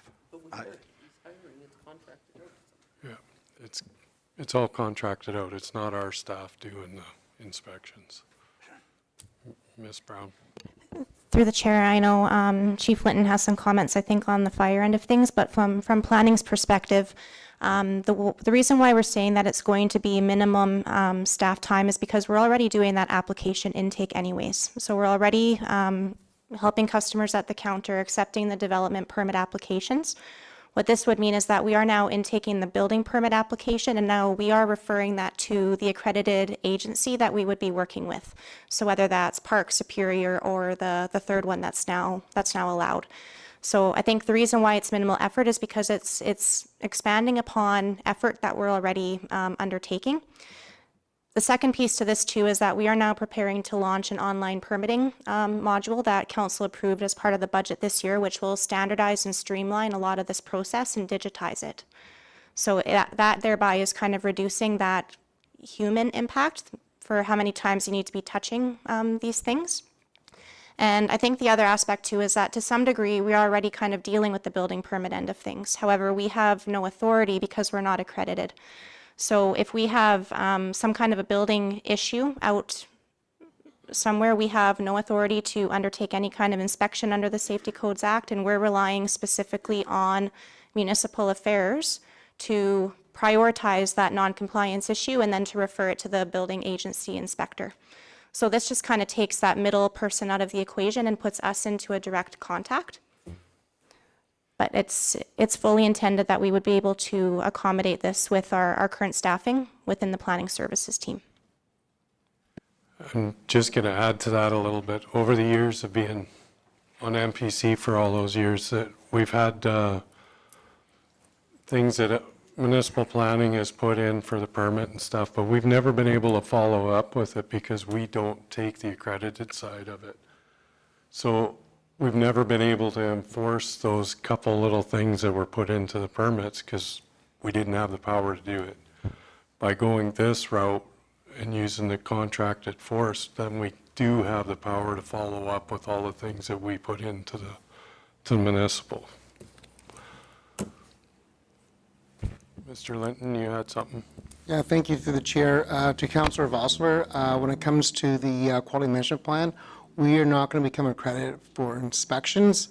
We're going to be complaint driven and investigations and permits only. We're not going to make any kind of regular inspection. So when we put our QMP plan in, we've already identified that as we're going to be non-inspections on a regular basis. You're correct, we don't have the capacity for that. And to Councillor Kirby White's about accreditation for permits and that, we were trying to get some permits for the Walsh Community Hall, Southfield Community Hall, and it was months and months and months, and it was a runaround. There was a business north of Irvin that couldn't get their final permit for the barn-style building one, and that took us quite a few months to get that for that business so they could actually open up. We intend for most of our stuff is to contract it out, but at least then we have the opportunity to contract it out, because as of now, we have to put it to the fire commissioner's office or municipal affairs, and it's a lot of times they're not investigating our fires or not supporting us with those types of things, which is harder for ratepayers to get the proper reports for insurance purposes. Mr. Hawk? Okay, I'm a little, there's nowhere where when I read this over 3 times, where it says we're going to hire out all this inspections. It says we're going to be accountable, we're doing it. I read it, unless I'm missing it somewhere, that all these services will be subbing it partnership with a credible, with parks or inspections or these other outfits. In this proposal, I do not read anywhere, where is that? Planning Department receives numerous calls. Is that the one? Fire Department. It's right about halfway down. It's in here. I can't find it right. It says, as an accredited municipality, Cypress County would have a partner that may be able to aid in, and maybe we got to change the wording, may aid in enforcement concerns, or is that the right, I'm reading the right thing then? Where's that? Oh, it's about 3/4 of the way down from the proposal. 3 paragraphs from the bottom of the page. Would have a partner that may be able to aid, may be able to aid. I said maybe you have to change the word. So that's not saying we are doing it. That when you keep reading this, it says we're going to be doing it and we may ask for help. So then that means more staff, more. But the proposal that they gave, can we bring up the numbers for the business case? Yeah. We don't have that. Okay, I think that's the issue here. That wasn't here. I don't Yeah, have that. but they're adding to it, so that's why they brought it up here. It's right behind you, up there. This is a business case here of what they're saying. So after the end of the year, after everything's done, it would bring in a net profit of $138,000. That's going off of last year's numbers. Okay, And we had the 5-year plan up there too, and it showed how much it would have been for the 5 years. There's the 5-year one. So its average is about $115,000 a year coming back off of the contracted services. It could say whatever. I'm worried about wording now, because we passed certain budgets where we're going to hire this amount of people. It's gone over. There is no place in here saying that we will be partnering with there. So it's just leaving the door open that we will be hiring our own people. And that's what I'm not in favor of. If we're going to partner, I'm good with it. But there's nowhere saying we will be partnering. Through the chair, if I may. Correct, like I understand, and that could have been worded better by administration for sure. The intent here, though, is just to get a resolution if you're in favor of getting to be accredited. There would still be coming forward to council an RFD to partner with one of the 3 service providers here in southeastern Alberta that actually currently service Cypress County. And insofar as the amount of inspections, again, that is something that we get to determine. We have to meet minimum building code or minimum safety codes in each of those disciplines, but we're also allowed to ask for more if we see it as necessary. An example of that would be is to hooking up to ensure that our wastewater is hooked up correctly to our infrastructure.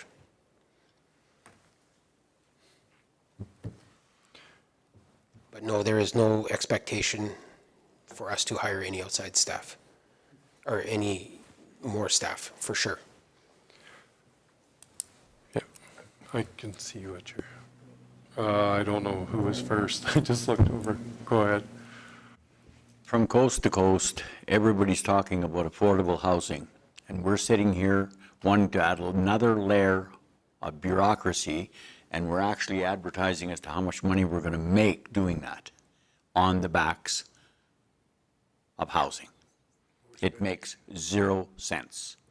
The system we got working now, I've been doing for 51 years. I see the bureaucracy constantly climbing, and the system is working fine, just the way it is now. There's no reason to have an inspector watching an inspector. That's what we're asking. No, that's not what we're asking, or what they're asking. That's where it's headed. That's not what was said. Through the chair, if I may, those fees were calculated on what a builder is currently paying to any service provider right now. We are not asking for any more than they are currently providing. So those fees are set out by the Alberta Safety Codes Authority, and that's what that is charged to the customer right now. All we will be doing is charging that same amount. We just take an administrative portion of that. So there is no more, and we're definitely not going out to inspectors. You're suggesting that Park Enterprises is going to give you some of the money that I pay to them. That's what you're suggesting. You're suggesting that if I'm hiring Park Enterprises to do the inspections for me, that you would hire them instead of me and they would give you some of the money. And it wouldn't cost me any more money. You don't want me to believe that. Through the chair. That's what they're saying. Yeah, well. Through the chair, I think part of the reason why this is being brought forward is because this is a new endeavor that the county has never really fully investigated into, and we've taken more of a deep dive into it. That doesn't mean that council has to pass a motion to approve applying under ASCA for safety codes accreditation. The motion could be if there's further information that you're wanting to see us be providing. We don't have direction to undertake any of this. So even a motion of council to say directs administration to bring back further research in X, whatever it is that you're wanting to see, and we can bring back that information and also kind of clarify within the text of the RFD what that contractor relationship might look like in dealing with the accredited agencies. We'd be happy to bring back more information if it would be helpful. Mr. Kirby-White? Thank you, Mr. Mayor. Yeah, I think that we're kind of getting distracted. At the end of the day, I want to know, does this make it where we get permits and some of these things done quicker? So, are we able to get better results for our ratepayers and for our contractors? And at the end of the day, whether we're outsourcing it or we're hiring people ourselves, I don't think that's a relevant argument right now because we don't know what outsourcing it costs. At the end of the day, we want to find the most efficient way to deliver the service. And if we can find a more efficient way to hire one person than to outsource it to 3, then I would support that. And if it's cheaper to outsource it versus hire somebody, I would support that. Does this get things built faster? Are we becoming more efficient by doing this? That's the question I have for staff. Through the chair, if I may, absolutely we'll become more efficient and we can ensure that timelines are quicker. Because again, that is put in the contract that inspections must be done within so many days, permits must be issued within so many days. That is part of our contract with the service provider.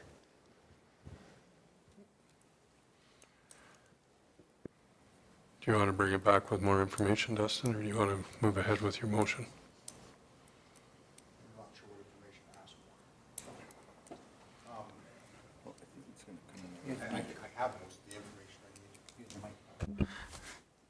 I'm not sure what more information I need. Like I've got a 5-year financial analysis on it. He gave me a comparison of current contracted costs versus accreditation. You tell me we don't need any more staff or recruitment. No. I'll change my motion to going ahead with it, and then we'll let the vote go where it goes. Okay. How's that?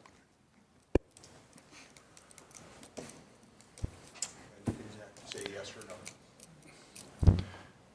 So this doesn't mean this is just bringing it back. Go ahead and ask the question. Well, I think we're getting, like was said earlier, I think we're getting a little confused in the process here. I mean, we're talking about getting accredited. And what Robin had alluded to is this speed up the process, and by being accredited, that will do that, as we have heard. The next step is going to the RFD to see what it's going to cost. So I think we deal with one thing, which your motion alludes to, and then when the RFD hits the table, then we'll deal with that. Yes. You took the words right out of my mouth. I always have to. Smart. Any questions on the motion on the floor? Just looking for clarity on it. Are we making the motion to get accredited or to bring it back and then have an RFD then? Just wanted clarity on what this one is. Can I read my motion? Okay, so my motion is what's stated as a recommendation that council move to approve administration to apply to the Alberta Safety Codes Authority for Cypress County to become accredited to building, fire, gas, electrical, and plumbing disciplines. It's going to have to come back as an RFD because there is going to be a cost to it. So this is just applying to see if we can do it or not. So I think step one, and then I guess we see where it goes from there. And I guess I'm happy to see where the numbers, I guess. Okay, is everybody clear on that? Gary, are you clear on that? The only thing I'm not clear on, Mr. Mayor, is I take a development permit, throw it in a courier bag and send it to Park Enterprises or Superior and start building the same day. I really don't understand how we're going to speed that up. Ms. Brown? Through the chair, I think some of the feedback that we've received, even from applicants coming in, is that sometimes the process can get quite bogged down, and it is confusing for some of the applicants and developers that come in. They don't understand that building permits are separate from development permits, so I actually think that by kind of combining the two into one singular process at the intake stage will help to make the process a little bit more standardized and easier. I think the other consideration is on the economic development side of things in being able to market the county for our ease of process, being able to say that we're an accredited municipality, I think is an added checkbox when it comes to economic opportunity to bring investment to the county. So I respectfully, I think I actually view it separate, as I think that it will streamline and I think it'll simplify things. Any other questions? Okay, Dustin already read the motion out. It's the first one. Vote.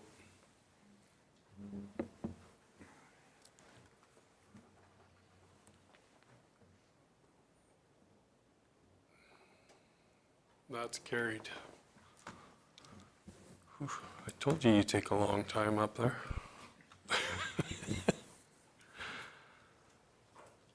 All right, what are we on? Community services. Does anybody need a break or we're good to go? Community fire. Okay, 12.1. Good afternoon through the chair. Cypress County Emergency Services is seeking direction to prepare and submit 2 grants, one for Firehouse Subs, Public Safety Foundation, and the second one for Pembina Pipeline Community Investment Program to support the purchase of firefighter personal protective equipment, traffic safety equipment, and other emergency response equipment that enhances responder and public safety. I'm not going to read all the background information. I just ask that Council directs administration to apply for the Firehouse Public Sub Foundation and Pembina Community Investment Program grants, and if successful, apply for those funds to purchase the previously mentioned above responder safety equipment program.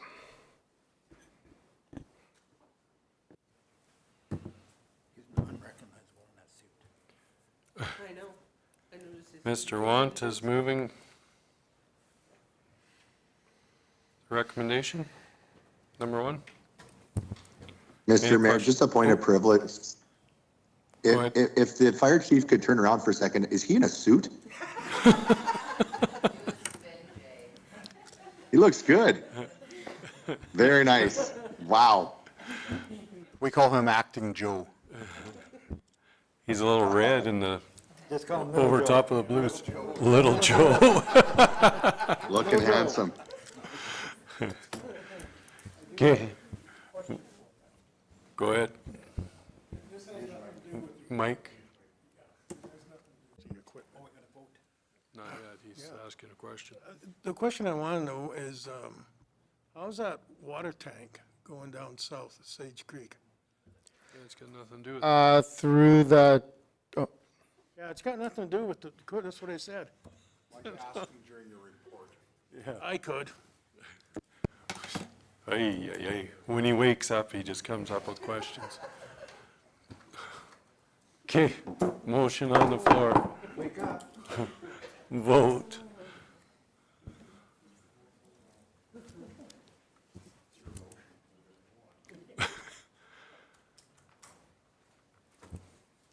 Okay, that's carried.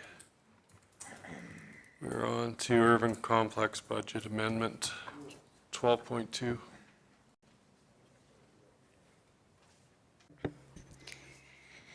Thank you. Through the chair, we have a request for a budget amendment from Urban Ag Society regarding the renovation of the Urban Complex washrooms and change rooms. So I won't go through all the background, but it amounts to, once everything was opened up, there's an additional $16,052.34 that was required to complete that project, and which also equates to about 6% of a $250,000 budget, which is they consider to be within that margin of error. So they are respectfully requesting that council will amend the budget from $250,000 to $266,052.34. And administration's recommendation is that this budget amendment be approved for this particular project. Council can move the recommended action or deny the request and direct us accordingly. Mr. Brost? Well, I will make the recommendation to do the upgrade on the budget, or the council move the recommended actions.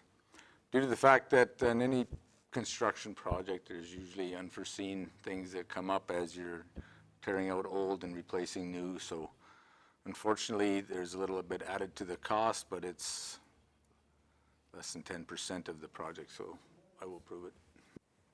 It's Mr. Proctor? Yeah, I was reading the quotes, and the 11,925 is not an actual cost. They've only got one quote on each, and the radiators does not include any glycol, so, of course, they have to have glycol, so that's going to be over and above this. Again, we should get a little solider quote, and should we not have more than one quote on stuff like the flooring? I think it's a contractor that's already doing the project that gave the quote. He's already in there doing the tear out and doing the walls and everything, so he's just added on to it. Yes, thank you. Through the chair, that is exactly the situation. And Urban Ag has already expressed that any costs above this, they will cover, if anything else. But they believe that is it. All the walls are open, everything's been exposed, and there should be no additional things to be found.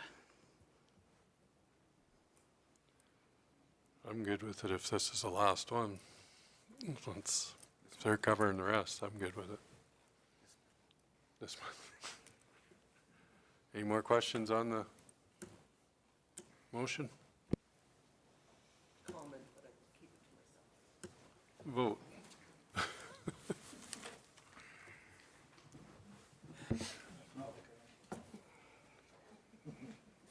It's cheaper than 4.5.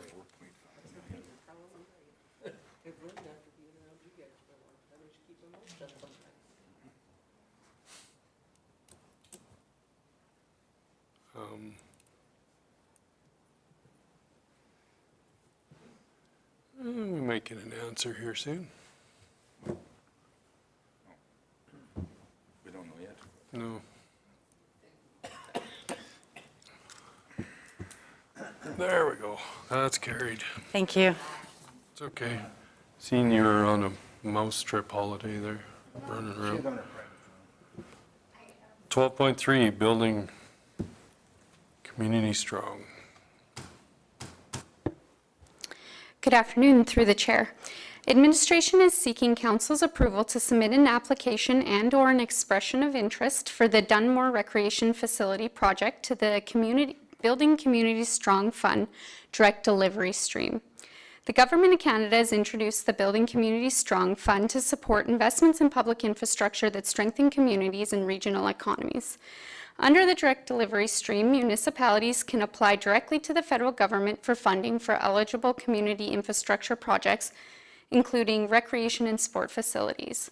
Applying to the direct delivery stream presents an opportunity for the county to leverage substantial federal investment towards a significant community project. While the application process requires a considerable preparation and there is no guarantee of success, a successful application could drastically reduce the municipality's capital burden for the project. The BCSF fund does cover up to 40% of eligible costs.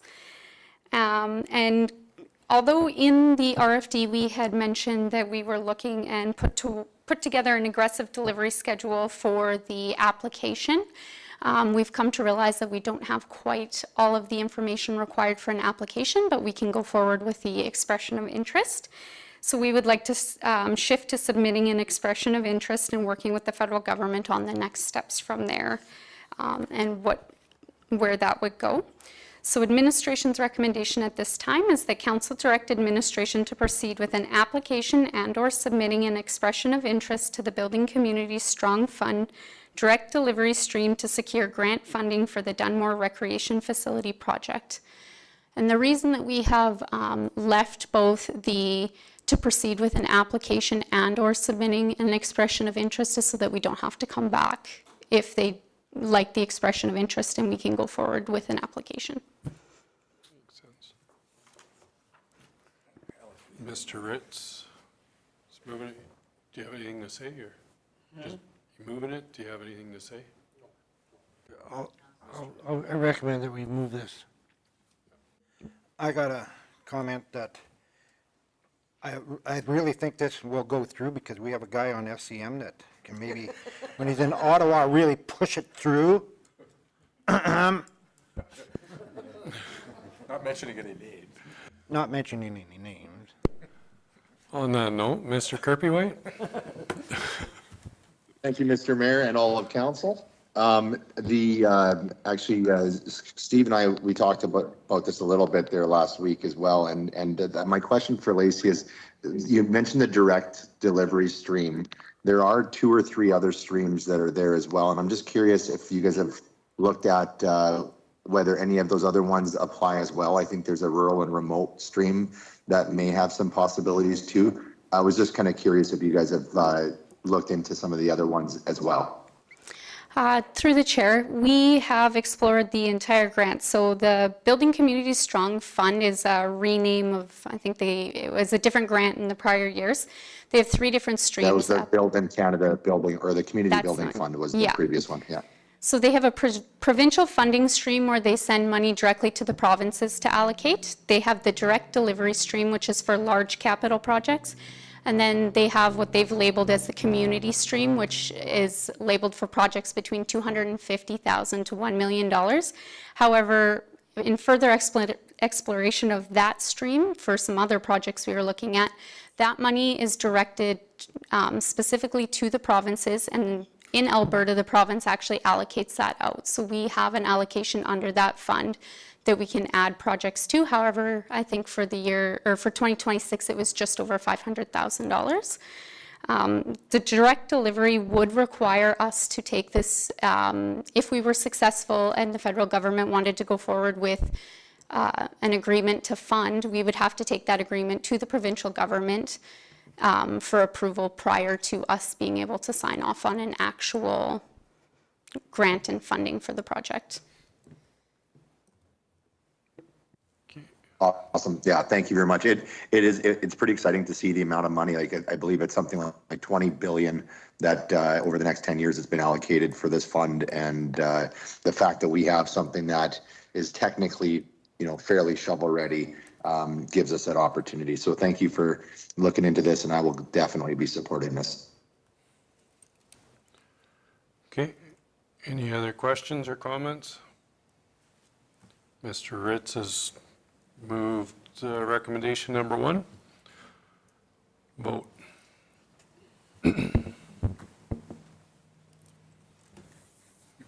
That's carried. We will take a 5-minute break.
Dustin, out the door, to the left.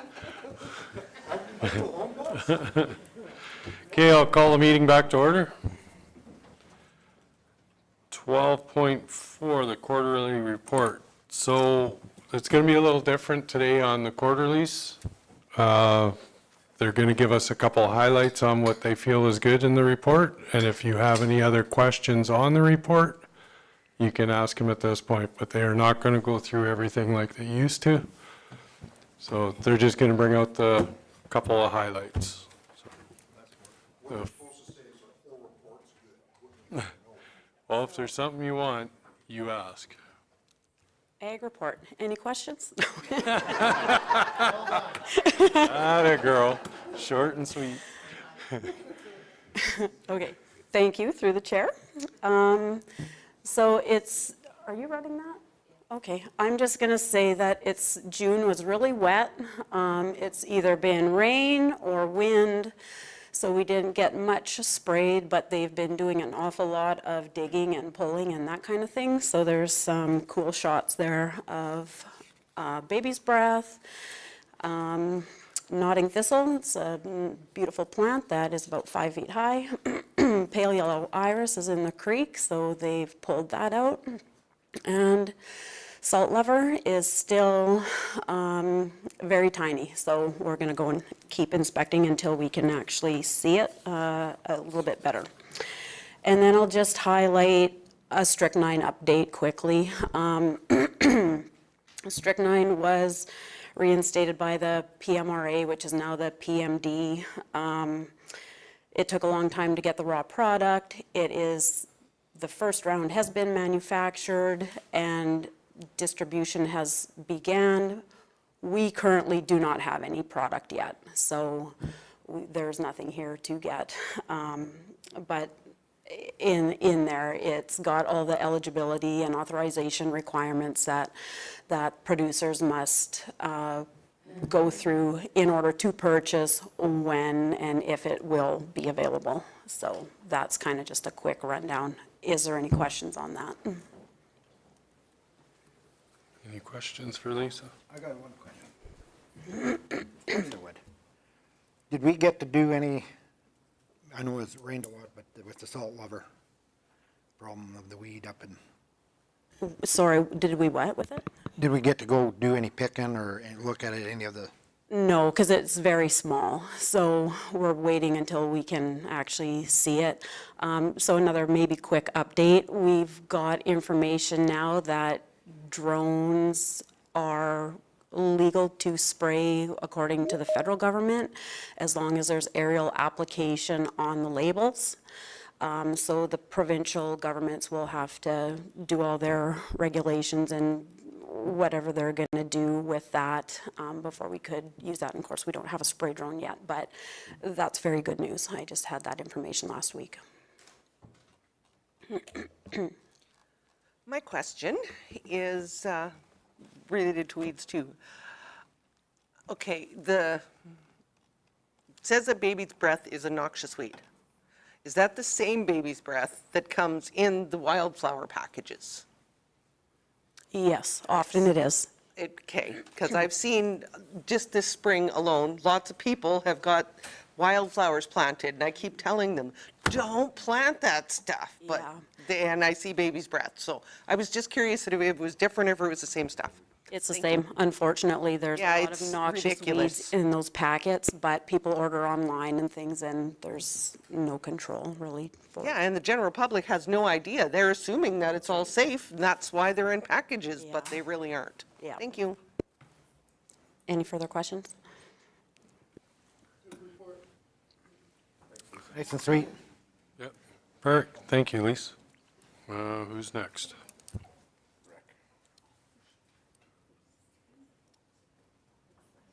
Where are we going here? Recreation.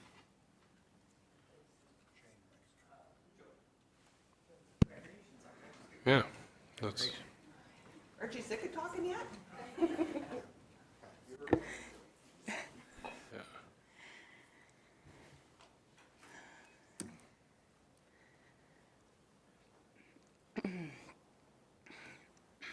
Thank you. Through the chair, The second quarter was pretty busy for the rec department. We created, if you can go up two more, or one right there. We did create the new proposed funding model and presented the concept to council. We've updated the Rec 1 athlete development and the Rec 4 sponsorship policies that are now ready to go forward. We also facilitated this year's grant funding to all of the community groups. We're currently, if you can just go down a bit, thank you. We're currently looking at working on the new leases, facility operating leases for the buildings that the county owns. And our hope is that the next stage will be our last policy, which is our Hamlet maintenance policy, which will be updated this year. And then we can roll out all of the new policies and lease operating agreements to the community groups in the fall of this year. The work going on at Seven Persons Hall and Irvin are both in full swing. The Seven Persons Hall is still focused mainly on the electrical, but they expect that the whole project should be finished by the end of July. And the Irvin complex is also in full swing, and the upstairs bathrooms will be finished mid-July, and with the downstairs change rooms for the fall. And that is it, other than 37 athletes starting tomorrow, representing Cypress County in the games. Thank you. Any questions? I think we've hammered you with questions enough today.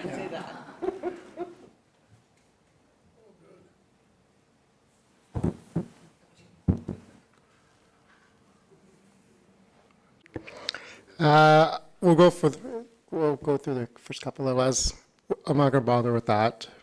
Right here, quickly, the two new wildline units have arrived. They are in service. We did a joint wildline course with CP Suffield. Our new traffic safety supplies are starting to trickle in. Our grass fire season was not looking good early on. We had two mid-sized fires. I'm not going to say major, but mid-sized fires, one in Suffield and one in Irvin. Both were wind-driven events. Halo was actually very supportive in helping us with aerial firefighting and response. Next one is going to be just a little bit of our wildfire satellite detection system. So on the bottom left of that screen there, if you go up a little bit more, Les, right with the very first, nope. Yeah, so, sorry, bottom left picture there, the very first dot is we detected a fire on CFP Suffield. They didn't know about it. We called them. We alerted them to it before they got the alerts. And then the picture in the middle of it did the predictive modeling. And then all the spots with the circles in them was actually where the fire went. So the modeling and how the fire behaved was bang on. And we sent that modeling to CFP Suffield before they even arrived on scene. So it was pretty accurate. Next one was we had 2 hits from 2 different satellites, southwest or southeast of Park. Scroll down a little bit, Les. Yeah. We got 2 alerts. Both came as low confidence, but 2 different satellites. Low confidence, we decided to get Elkwater, Walsh, and Halo going. It was just on the Saskatchewan side due to lightning. The landowners were already there putting the fire out. They did not call 911, but they were very happy to see fire trucks and Halo coming down, knowing that we knew about the fire and that we were responding. For our community peace officer report, basically our number 1 issue is dog bites, animal bites, and then disputes between neighbors. Our second peace officer is actually back from training. Right now he's currently just bylaw until he gets his appointment. He's been working with Constable Strider, and he should be on his own by the middle of August. But they are on staggered schedules, and he is actively doing bylaw enforcement when he's on his own. Any questions? Oh, no. I tried. Run, Forrest, run. How about it? How's that water tank doing? Thank you through the chair. We haven't got the water tank. We're still working on it. We're going to be presenting it as part of the 2027 budget. We have two hiccups. One is that they wouldn't allow us to keep it down there all year round. So renting it and the cost of mobile and demobiling is actually more than the actual cost of renting it. And the second one is still issues getting the permits to put it down there, which our deputy fire chief is working closely with some members of the Sage Creek Range Association as well as public lands to get that going. So what's the cost for us to move that? Do you know? The tank? Yeah, and the only reason I'm asking, I think you know, that rancher down there said that he would help with it, like fill it and move it. And I've never said anything until just now. I'm not going to speak out of terms. I can't remember exactly what it was, but I can come back with some numbers, but I don't want to be factually incorrect, so I'm not going to comment right now. I apologize. But it's still on our radar, and we haven't forgot about it. And through the chair to Councillor Want, if that's something that you know of or know that, you can absolutely pass that on to administration, and we can see what we can do through there. So. Okay, any other questions? Not seeing it. Okay, Mr. Watt, you can go back to sleep now.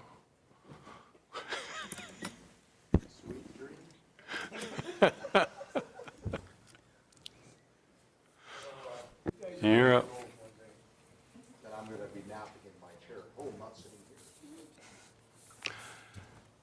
here. There you go. Good afternoon, and through the chair. Excuse me, I will keep this quite brief for our second quarter. I have two things to highlight. One is that there was a total of 103 inspections, and those consisted of generator at the admin building, just building inspections, emergency equipment, and facility inspections as part of our regular inspection program. And the next slide will show you the second thing I'd like to highlight. There was a number of training events this quarter, including 2 on-site training that 27 of our staff attended. And these 2 were the fundamental active shooter training and de-escalation and conflict resolution training. And as you already know, Cypress County successfully completed our external core certification audit and achieved our core certification. So now we will be developing and beginning to implement the audit action plan, which I will ask if there's any questions before going on to my presentation.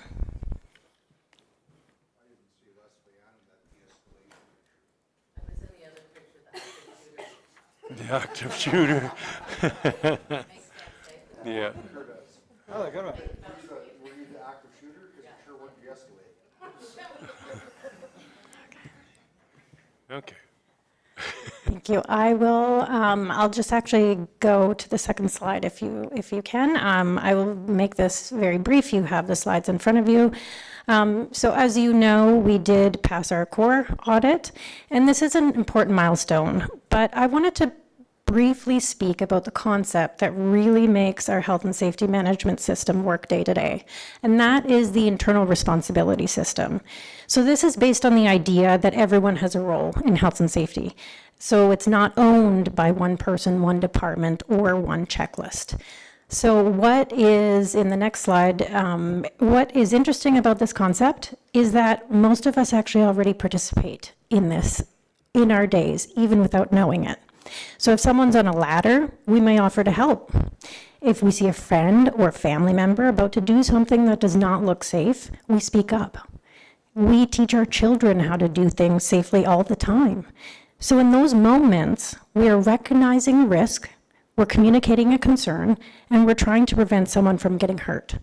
So in the next slide, you'll see that at work, it really is the same concept. The difference is that we have a health and safety management system that gives that shared responsibility structure. Workers report hazards and concerns, teams participate in inspections, supervisors respond to concerns, and managers and leadership support the system. And then the health and safety provides guidance, training, tools, and system support. So that's why safety is most effective when it is done with people, not to people. So yes, core certification is an important milestone, but the real value of our system is how to support people in recognizing those hazards, speaking up, and taking action before someone gets hurt. Thank you. Excellent. Any questions? All right. Thank you very much. Record speeds. Uh-oh. All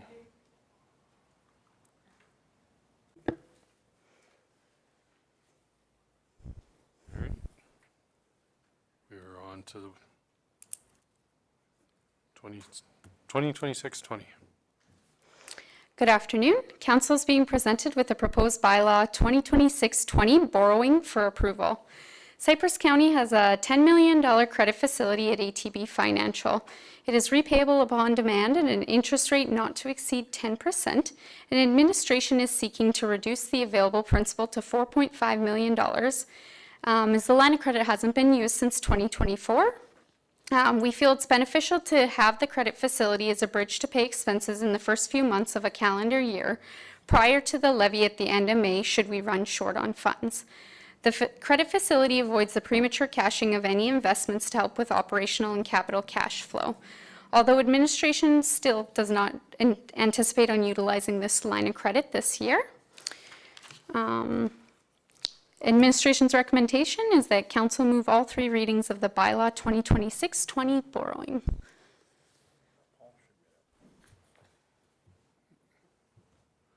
Okay. Ms. McKenzie? Oh, sorry. I'll go with Robin first. Okay. Mr. Kirpyway? No worries. Thank you, Mr. Mayor. And it's just Lacey, with that, you're suggesting to drop it from the 10 million down to the 4.5? Is that simply so that we have credit available for other purposes, or are we, what's the rationale for dropping that? Through the chair, it is my understanding that if we remain on a $10 million credit facility, that we have to come back annually for a new bylaw, which is a requirement from ATB Financial. It expires December 31st of each year. Because we aren't utilizing it, that was the recommendation, was to drop it down to the 4.5 million. And I kind of went back and asked why not 5, and it's so that we have room in there for our credit cards that are used corporately as well. Okay, awesome. Thank you so much for that clarity. Sometimes. Right. Ms. McKenzie? You weren't moving that, you were just asking questions, right? That's a great point. You are welcome to move it. I was saving it for you. Thank you, Robin. I would like to move that council bylaw 2026/20 being the bylaw of Cypress County, to authorize the council of the municipality to establish an operating line of credit for the purpose of financial operational expenditures being given first reading. Thank you. Vote.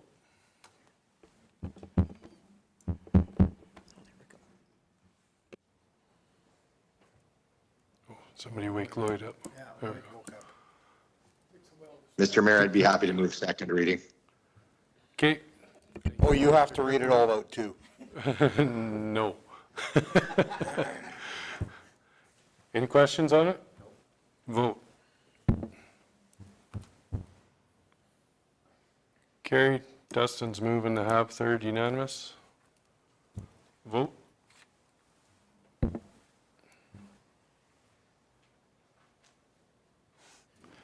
Would you keep him awake over there? Blaine's moving third. Vote.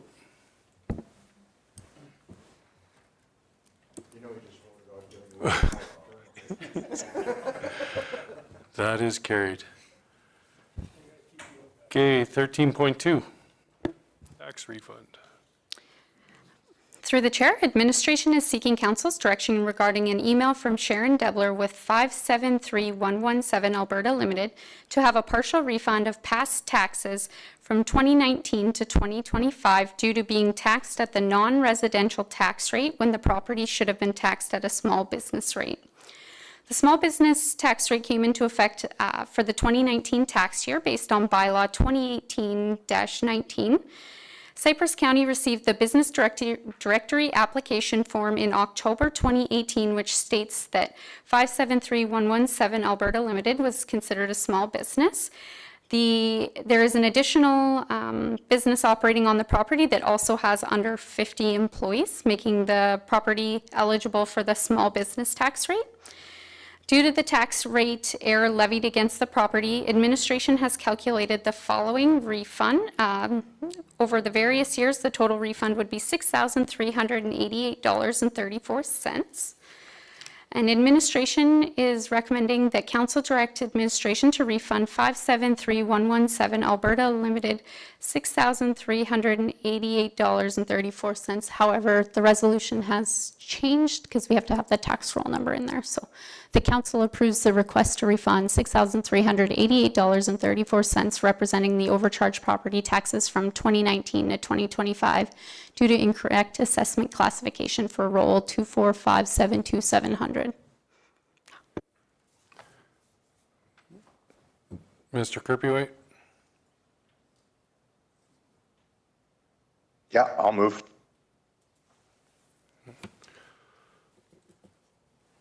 Any questions?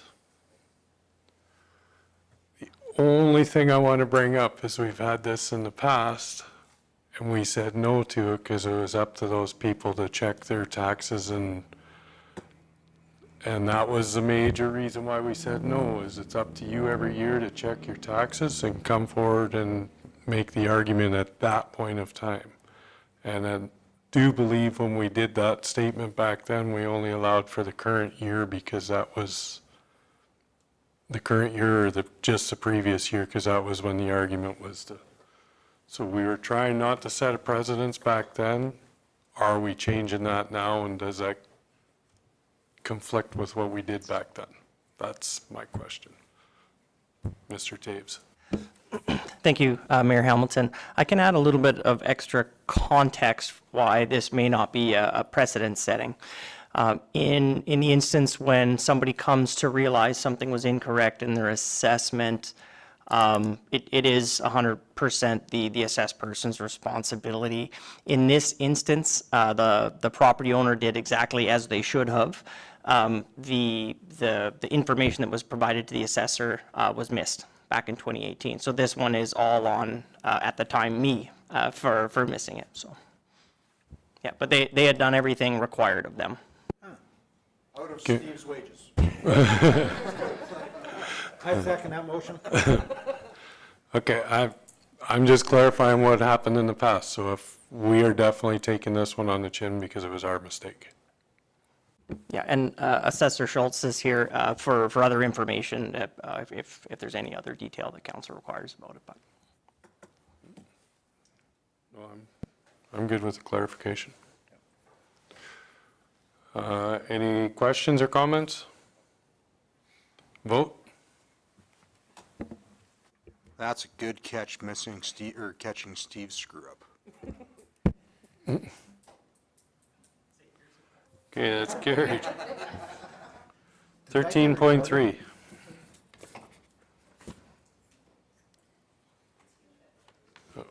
Oh, got to wake the back row up now, or?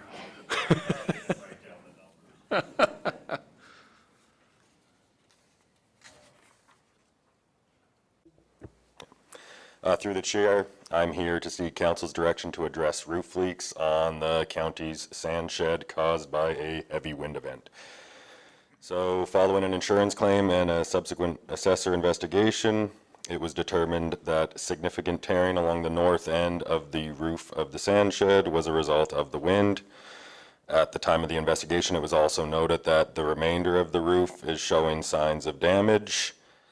which I guess is to be expected because the building was installed in 2013 and the fabric covering has a manufacturer recommended lifespan of 15 years, so we're right around that time. So given that information, 2 options have been identified for your consideration. So option 1 will be to replace the single panel. So this option addresses the direct damage caused by the wind event. This option is covered 100% by the county's insurance provider, less the deductible. The disadvantage to this option is that the other 2 panels are damaged, and given their age, there's a strong likelihood that they will fail in the future. Potential consequences of a additional future failure are the disruption of winter road activities if the sand were to freeze after being wet, and then duplication of costs to complete the repairs, so relocate the sand, fix the roof, put the sand back, relocate the sand again in the future, etc. So the second option would be to replace the full roof system. So the benefit of that is the entire roof is replaced. The likelihood of future failure is decreased significantly because the whole roof is replaced. It offers better long-term value, improved asset reliability, and reduced operational risk. The disadvantage to this option is that insurance provider will only cover the cost of option 1, so the county is on the hook for the remainder of the costs. So, given the information presented, administration recommends that council approve the full roof fabric cover replacement as outlined in option 2 at an estimated cost of $59,979.37 to be funded from the building replacement reserve. So, any questions? Mr. Brost? I'll make the motion to do option 2 because I think that by just fixing it through the insurance, the first with option 1 is just putting a Band-Aid on and have the potential to spending this money all over again in 2 or 3 years. So I think we should fix it right the first time and we're good for quite a while. Any other comments? Yeah, in all likelihood, the insurance company is not going to insure it any further anyways unless we replace it. It's all done at once, new roof again. Any other questions or comments? Vote.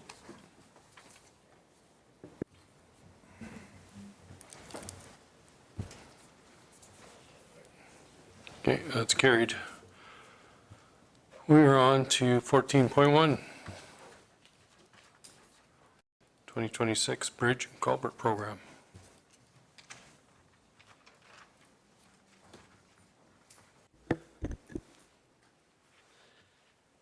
Thank you, Mr. Mayor, and through the chair. Appreciate the last hour and a half for me. Save the best for last, right? Today I'm requesting council's approval to revise the 2026 Bridge Replacement Program. The revised program remains within the 2026 capital budget while addressing some of the county's highest priority bridge and large culvert replacements.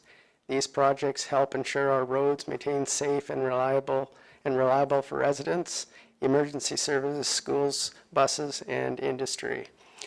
Cypress County regularly inspects all bridges and large culverts. We use the inspection reports to develop the program along with Alberta Transportation's bridge management system to identify structures that need repair or replacement. The 3 projects being recommended have all reached or near the end of their service life and require replacement. The projects recommended are as follows: Bridge File 73577, Bridge File 72441, and Bridge File 78557.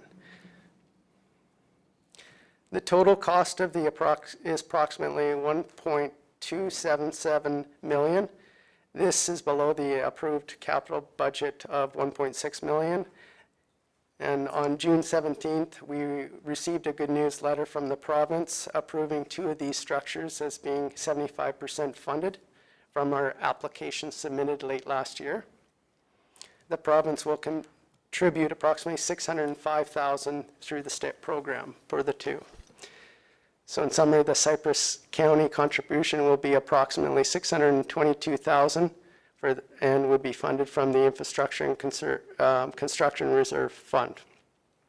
Benefits of doing these projects and the improved public safety, replaces aging infrastructure before failures occur, takes advantage of available provincial grant funding, uses construction-ready projects that can proceed this season, and supports council's commitment to maintaining reliable transportation infrastructure. Administration's recommendation is to approve all 3 bridge replacement projects as presented. Approving all of these projects will allow the county to maximize the grant funding, replace aging structures before conditions worsen, and complete the work while remaining within the 2026 budget. Okay. Are there any questions? Mr. Hawk? No, I'll make a motion that council approves the construction of bridge file 73577, bridge file 72441, and bridge file 78557 as presented by administration, utilizing the approved strategic transportation infrastructure program, STIP grant funding, and the county's required matching contribution from the infrastructure and construction reserve fund. Oh, Any I must have questions? said it wrong. Sorry, I just missed that. I think I would, onto that motion, Deputy Mayor Hawk, I would just like to add the county's total contribution of the $621,750 will be funded from the Infrastructure and Construction Reserve. We like to keep the finance department happy. No. You're just adding on the 621. Yep. The county's total contribution of $621,750 will be funded from the Infrastructure and Construction Reserve Fund. Okay. I'm covering it. Any questions? Vote.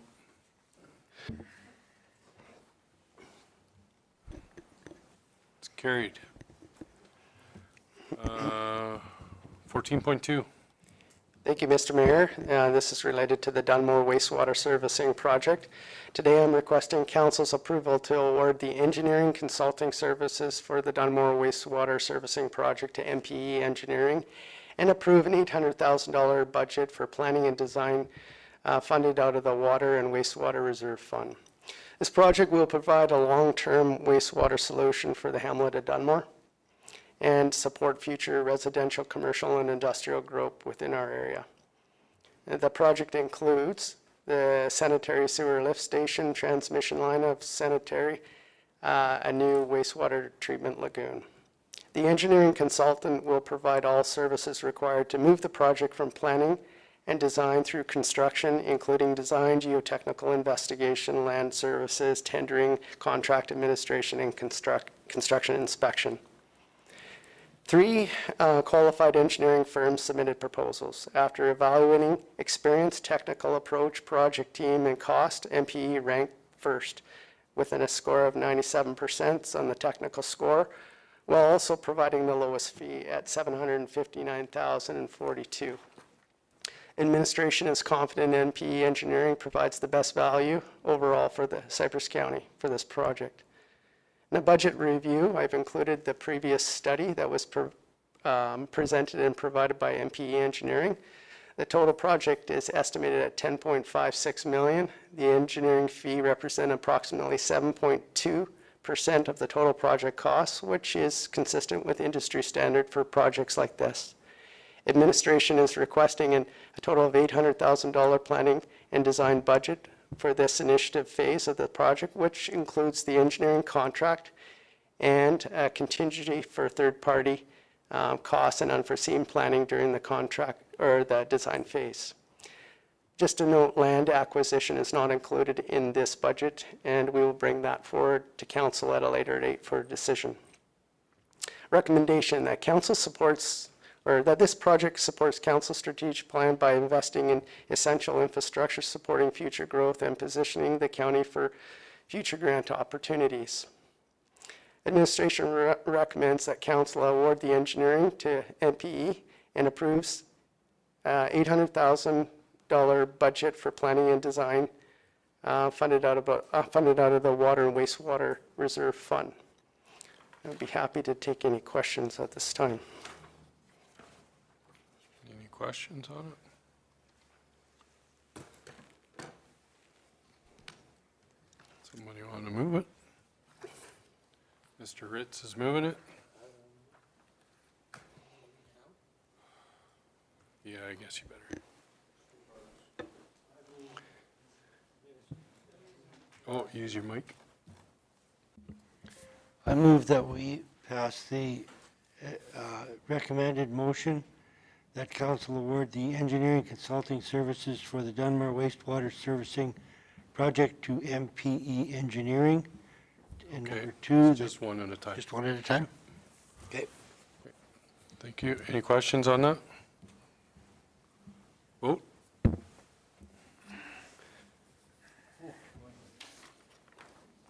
That's carried. Dustin, you're moving second part?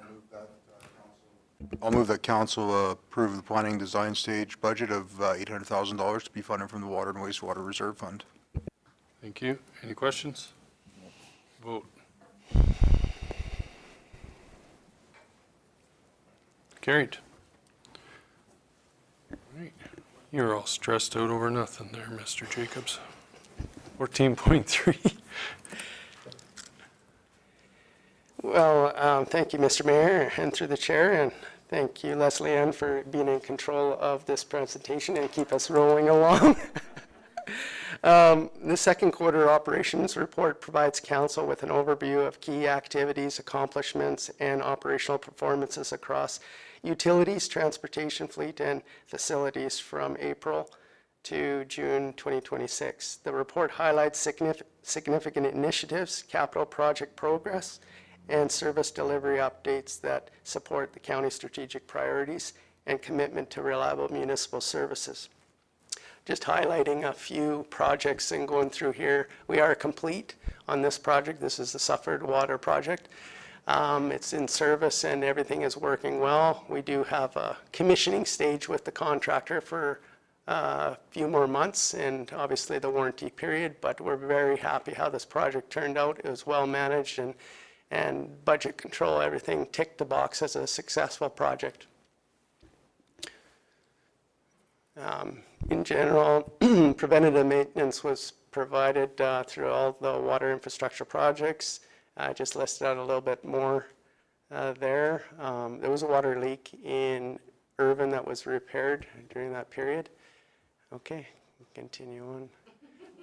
Dunmore wastewater, obviously we just talked about that project and got all the proposals in, and we went through those quite heavily. Just the comments on here, the highlight here is still the truck fill station. Sometimes there's a broken fitting or whatever. We just respond to those issues. And operational services, I just include that fancy picture.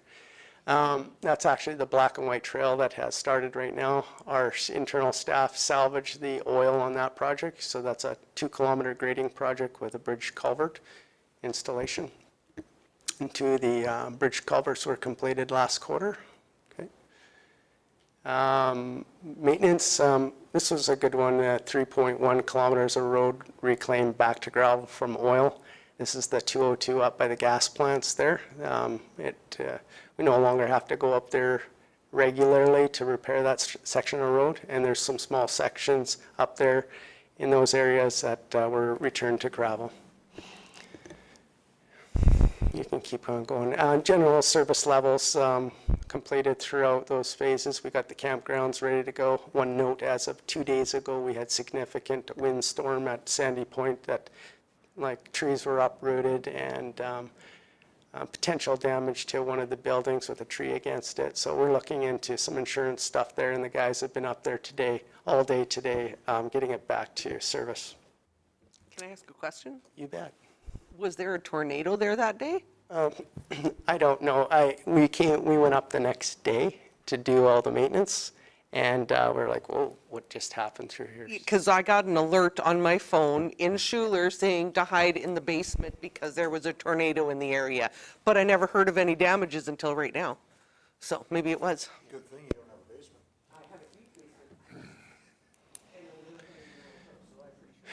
Thank you. Aggregate management, we got 2 crushing contracts on the go right now. 60% complete in our Lee pit, which is our county-owned pit, and Stony Hill pit, which is a lease pit that we recently got a Class 1 designation from the province to expand.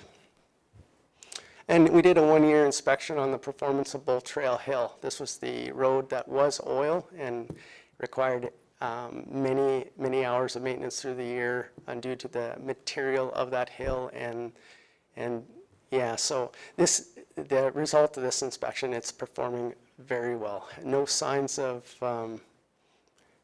breakdown in the material, and we're very happy with this trial project, and it is paving the way for future projects similar to this for cost-saving opportunities for a sustainable surface.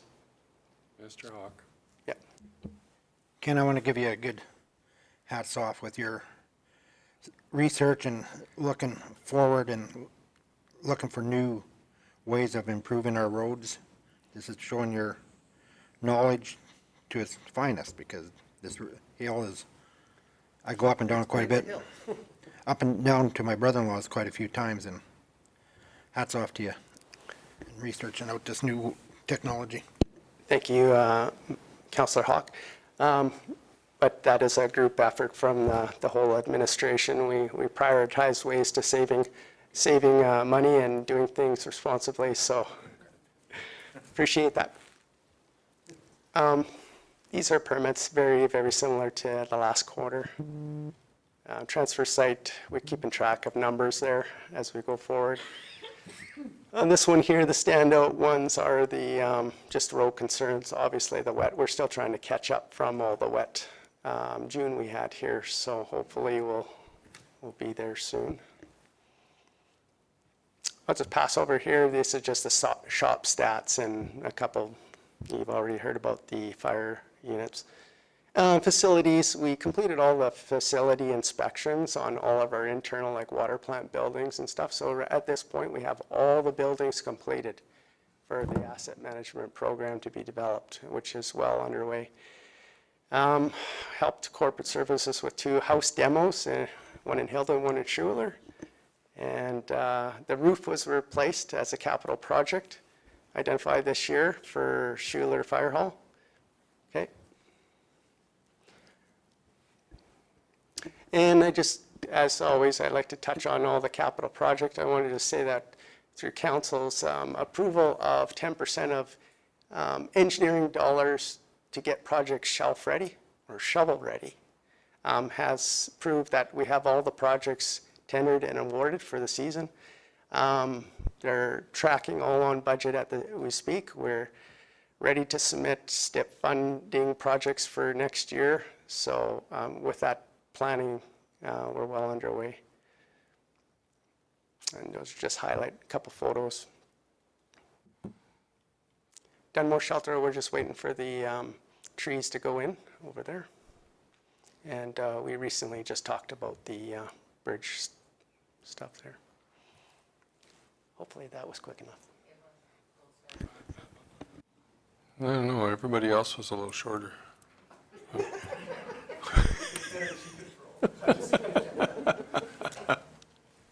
Take any questions. Any questions for Ken? Mr. Jacobs, sorry. Thank you, sir. Thank you. Okay, we're on to legislative. How quick can she read your scanning there? Thank you, Kayleen. It is the best for last. So aside from the couple council meetings and special meetings that we've had over the last couple of months, the main topic that I wanted to bring to your guys' attention is we've had a couple of appeal board hearings. We've had 3 particular meetings, but 4 appeals have come across my desk in Q2. They've all ruled in favor of the appellant with revised conditions on the June 8th meeting that we had. And I do have another meeting that is happening at the end of this month as well for another appeal that has come forward. So we are a popular bunch for those. I don't know if anyone has any questions regarding any of the appeal hearings. Are we allowed to ask which ones they were, or can we? Oh, Mr. Kirby-White? Yeah, thanks, Mr. Mayor. That was the question I was going to ask too. I think it's of value for us to be aware of what was being appealed and what the decision was, and maybe the explanation for that decision. We could, on another note, we could maybe circulate that to council if they would like to read the decision. Then you kind of know. Ms. Enns and I were talking. I think once the land use bylaw comes forward, I think a lot of these appeals will go away. Now with no having a municipal planning commission, there can be no relaxation. Staff actually has to follow the bylaw that's in front of them.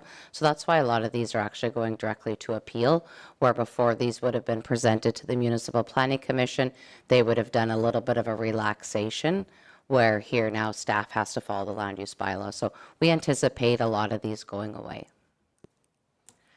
Okay, so these aren't, sorry, just confirming then, so these are not appeals of decisions that the subdivision authority made and then were then challenged and overturned. These were ones that were, not permitted uses that were then challenged and approved through subdivision appeal. That is correct. So I guess 3 out of the 4 that that applies to. So basically what I'm seeing and what is coming across my desk is grandfathered properties that no longer can, or that can't accommodate the land use bylaws if they want to build new. So the relaxation setbacks, or the ones where the building is in front of the principal building, there's no other options that these property owners have. So either the septic fields or just the way their location and their land is set up does not permit for them to have their garage in a appropriate manner that that the bylaw dictates for them. So the one that was overturned based on council's or the SDA's approval was the storage containers. The adjacent landowner did not approve of the proposed location that was agreed upon based on SDA's decision. So the appeal board made the decision to move the storage containers to the rear side of the property so that they are behind the house and not blocking countryside view of the adjacent landowners. But yes, as Mrs. Collins stated, the new LUB will kind of mitigate these restrictions that these landowners are having with their constructions. Any questions? And then just a note on the communications side, we're seeing our numbers continuously just going up every single quarter with interactions and just views on our social media pages. The big hit this quarter was the tornado alert that we had a couple of weeks back. So that was quite the hot topic for everything. That is everything I've got. Any questions? Thank you very much. All right. 16. Southern Alberta Games. Opening ceremonies.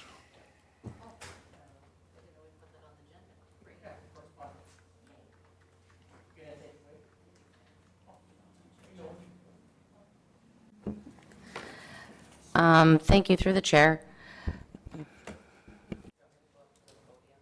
Yes. Everybody else has to. Thank you through the chair. So for council correspondence, in your package, you will notice that it was an invite for the Special Olympics Canada Summer Games. So a couple years ago, council gave a donation of $50,000 to the Special Olympics. We paid that over a couple years. And now this is just the invitation to the VIP reception on Thursday, August 11th. And then following that at 6 o'clock, they'll take a shuttle over to the Co-op Place for the opening ceremony. So they are just wondering if council would like to come. Since we are a coach level sponsor package, part of that package, we did receive 500 credit in official game merchandise, which Councillor Ritz has or I have. So just before the end of today, if you could just let me know if you're attending and if you would like any of the merchandise for the games. That's it.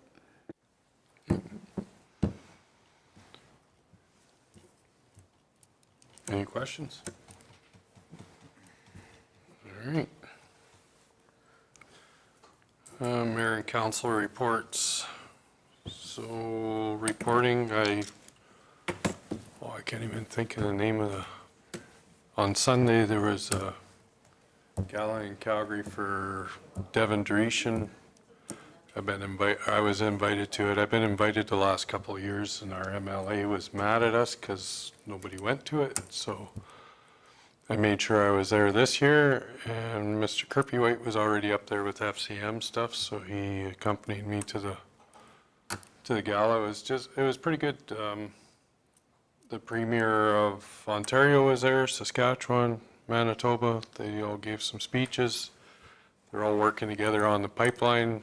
Everybody's eager to get it across Canada. So there's a lot of good, I think they said about 3,000 people there. So I know the chuck wagon races were going on. So when Robin and I turned around, the place was half empty right afterwards. So we didn't get to meet a lot of the people that were there, but we did get to meet up with MLAs and make our presence known that Cypress County was at the function. So it was a good function. Other than that, just taking care of phone calls and everyday business for the county. There's other stuff we'll talk about when we get in camera, but that's it for me. And I know Lloyd's just coming too, so I'll start over here with Gary. We attended the AGM for the Use your mic, please. We attended Keith and I attended the AGM for the Palliser Economic Partnership. There were no elections. They basically reinstated the same board that they had before. The only other thing I have to report is I got 3 phone calls now from Desert Bloom in regards to people speeding, mainly in the first phase. It's a bit of a racetrack. And other than that, everything's been fairly quiet, except work. Mr. Ritz? No, I guess the only thing I have to report other than council is the AGM at the PEP meeting, and it was well attended, and it was good to reconnect with people. So that's it for me. Mr. Grost? Yeah, not a whole bunch. Attended the Urban Ag Society meeting, and as we've seen today, the bathrooms and the change rooms are well underway in the renos. Also, they had a discussion and made a committee up to have discussions with the county on the future of the building. They're still uncertain on which way they want to go, so they're going to work on that.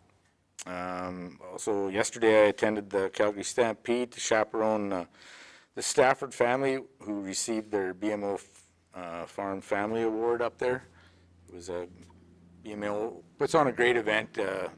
They really recognize all the 19 award winners kind of from the central down, put on a nice meal, take a good picture of them, give them a nice gate sign for their accomplishments. So yeah, it really was a really good event. It also reminded me why I like our own medicine exhibition and Stampede, due to the fact that it's not so busy with people. But it was a good event. Mr. Hawk? Attended, the Halo had that pancake breakfast greeting. Went there, had a little visit with our MLA and our MP. Fielded quite a few phone calls about our roads during the wet times that we've had. Explained to everybody that re-graveling is in process and blading. It's all over the county with all this rain. So they're quite understandable, and that's about it. Ms. McKenzie?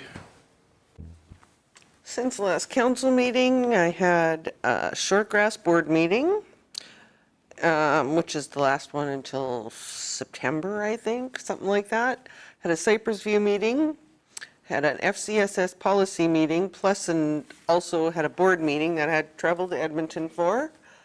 I guess around Schuler, upcoming events is there's a car show on the 25th, I do believe, of July. Oh, the 26th, sorry, it's a Sunday. And there's apparently a street dance supposed to be happening, and I'm not sure exactly when that is, but I'll give you more information when I know. And yeah, I painted my garage and the post office thing and had just about everybody in town walk by, and I now know that everything that's wrong with our community.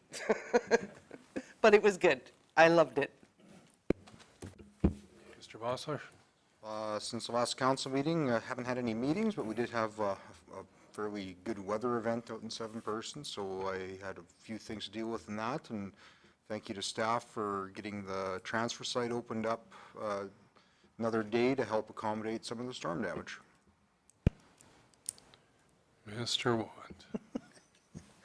Well, had a couple of meetings, had a landfill meeting, special one, that the mayor was able to finally come. I forgot about that. Oops. It was about the dozer. It's broken again, and they got it all in pieces, and the original fix was around $30,000 just to fix a few rollers and that, I believe it was. I can't remember the exact parts. But then when they re-examined it, they found a whole bunch more wrong with it. The dozer is 13 years old, and it appears as if the motor's okay. So the estimate to fix it right now, to make it last, is 110? Yeah, about that. Thousand. And to get a new one, it's going to take over 2 years to get it, by the time they order it and get it out. I didn't realize that. So the motion was made that we spend the $100,000, fix it, and if we have to lease one, it's roughly $15,000 a month to lease it. So that was all that was done at that meeting. And my next one is the Elkwater Community Association meeting on Sunday. There were 43 people there, which is pretty good for Elkwater. And they knew something was coming on the sirens. So anyways, I got up, I started, and I got about halfway through, and I was being very polite and courteous. And first thing I told them is that the county has nothing to do with this. This is just doing the minister a favor and passing things on. And halfway through, I got stopped by the chairman, and he called Dylan up. And so I had to stand there for about 20 minutes listening to Dylan talk about how great their program is, and I was wrong on a couple of things. And especially about the senior staff with the government. And so in last month's meeting, he said it took him 20 minutes to get his staff together with the bullhorns. And I thought they were the vehicles that they were going to use. Well, this time he said, well, it took about 40 minutes. And they had all the brand new 10 bullhorns, and they were going to walk. So I don't know what they're doing. And he was very adamant about not, he took a couple of good shots at me about the siren anyways. And I didn't say anything. And then he finally admitted after about 4 or 5 times that after 6 o'clock at night, there is no staff in Elkwater, including himself. So when it was asked what he was going to do for evacuation or staff if something happened after 6, well, we'll call the fire department and we have a 3-man crew and they'll be out and Elkwater will be out and the Mounties will come. So I just said, if you're looking for the fire department to come, they'll probably be at a fire if it's a grass fire. Just to let you know. And so anyways, I listened, and finally, after about 20 minutes, I butted in, finished what I had to say, and I couldn't help it. As I was leaving, I was saying, and by the way, you're right, a siren just stands there, doesn't talk to you, but it makes a noise. And you know, at 2 o'clock in the morning, when you don't have any staff with bullhorns, people will probably be able to hear that thing, because it won't take 40 minutes to warm it up. And I went and sat down. And what's the rest of the story? Pardon me? The rest of the story is next meeting. I didn't want to say anything about what he said, but I'm going to straighten it out. I didn't want to influence anybody. So I told them all about the letters, what they had to do. The restaurant, Mac and Jack, has volunteered to put a large box in their lobby-way, and they are supposed to put them there. And I already got one here that's been delivered to the county for me. And when it's done, they got 30 days. We put a time limit on it. And then I'm going to take them in to Justin's office and say, here you go. I'm not even going to open them. I will count how many letters there are. And then it's up to him. And I told everybody that it's up to them. You don't write a letter? I said, I'm not coming back here again to talk about this. This is it. Because now you got a minister who said he will speak to it if there's enough paper. So you guys decide. So he was not happy. Some people of the executive were not happy with me. With you? Yeah. So anyways, that's the story. Okay, thank you, sir. Lloyd Want and the rest of the story. Mr. Kirby-White. All right, thank you, Mr. Mayor, and Lloyd, I want to thank you for what you're doing out there. I know that that's frustrating, and just to kind of back you up a little bit too, I had a great weekend up in Calgary at the Stampede, and I didn't know, but for networkers, Stampede Week is kind of like Christmas in July. And they've got lots of different events that are going on, and Justin Wright invited me to one on Saturday morning that was put on by Upstream, and it had probably 24 ministers, MLAs, MPs, was able to speak with Scott Moe, with Doug Ford there, met the premier from Newfoundland.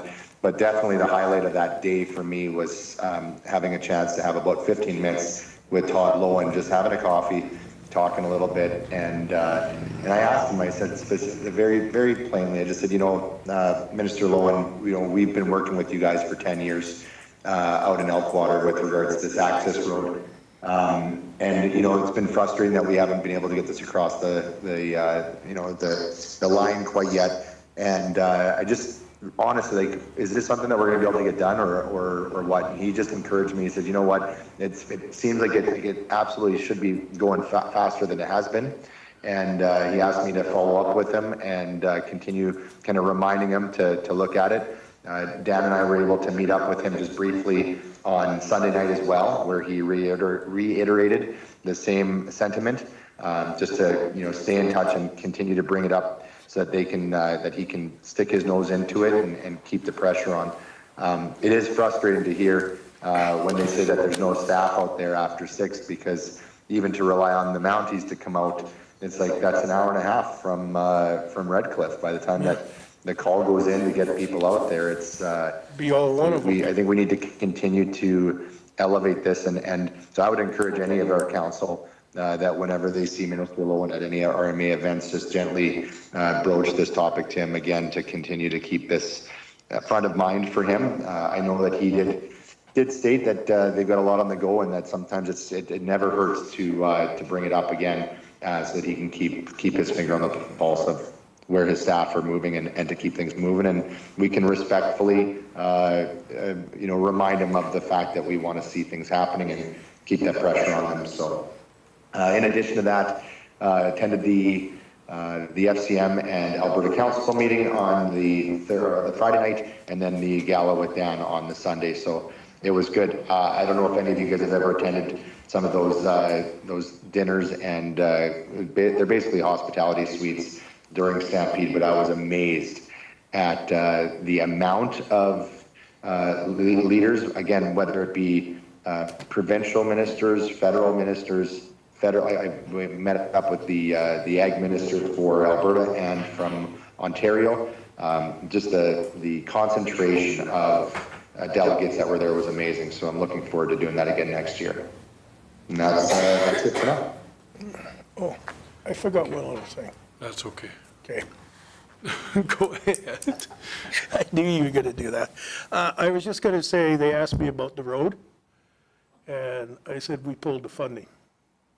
And they were really, and I said, well, I said, the gentleman we talked to from Edmonton, that meeting, said he drove the road and there's nothing wrong with it. So you can write Justin about that too if you want, but there's no money for it.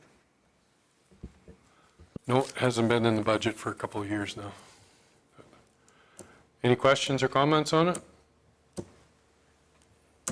No? Okay, I will need a motion to go in camera. Again.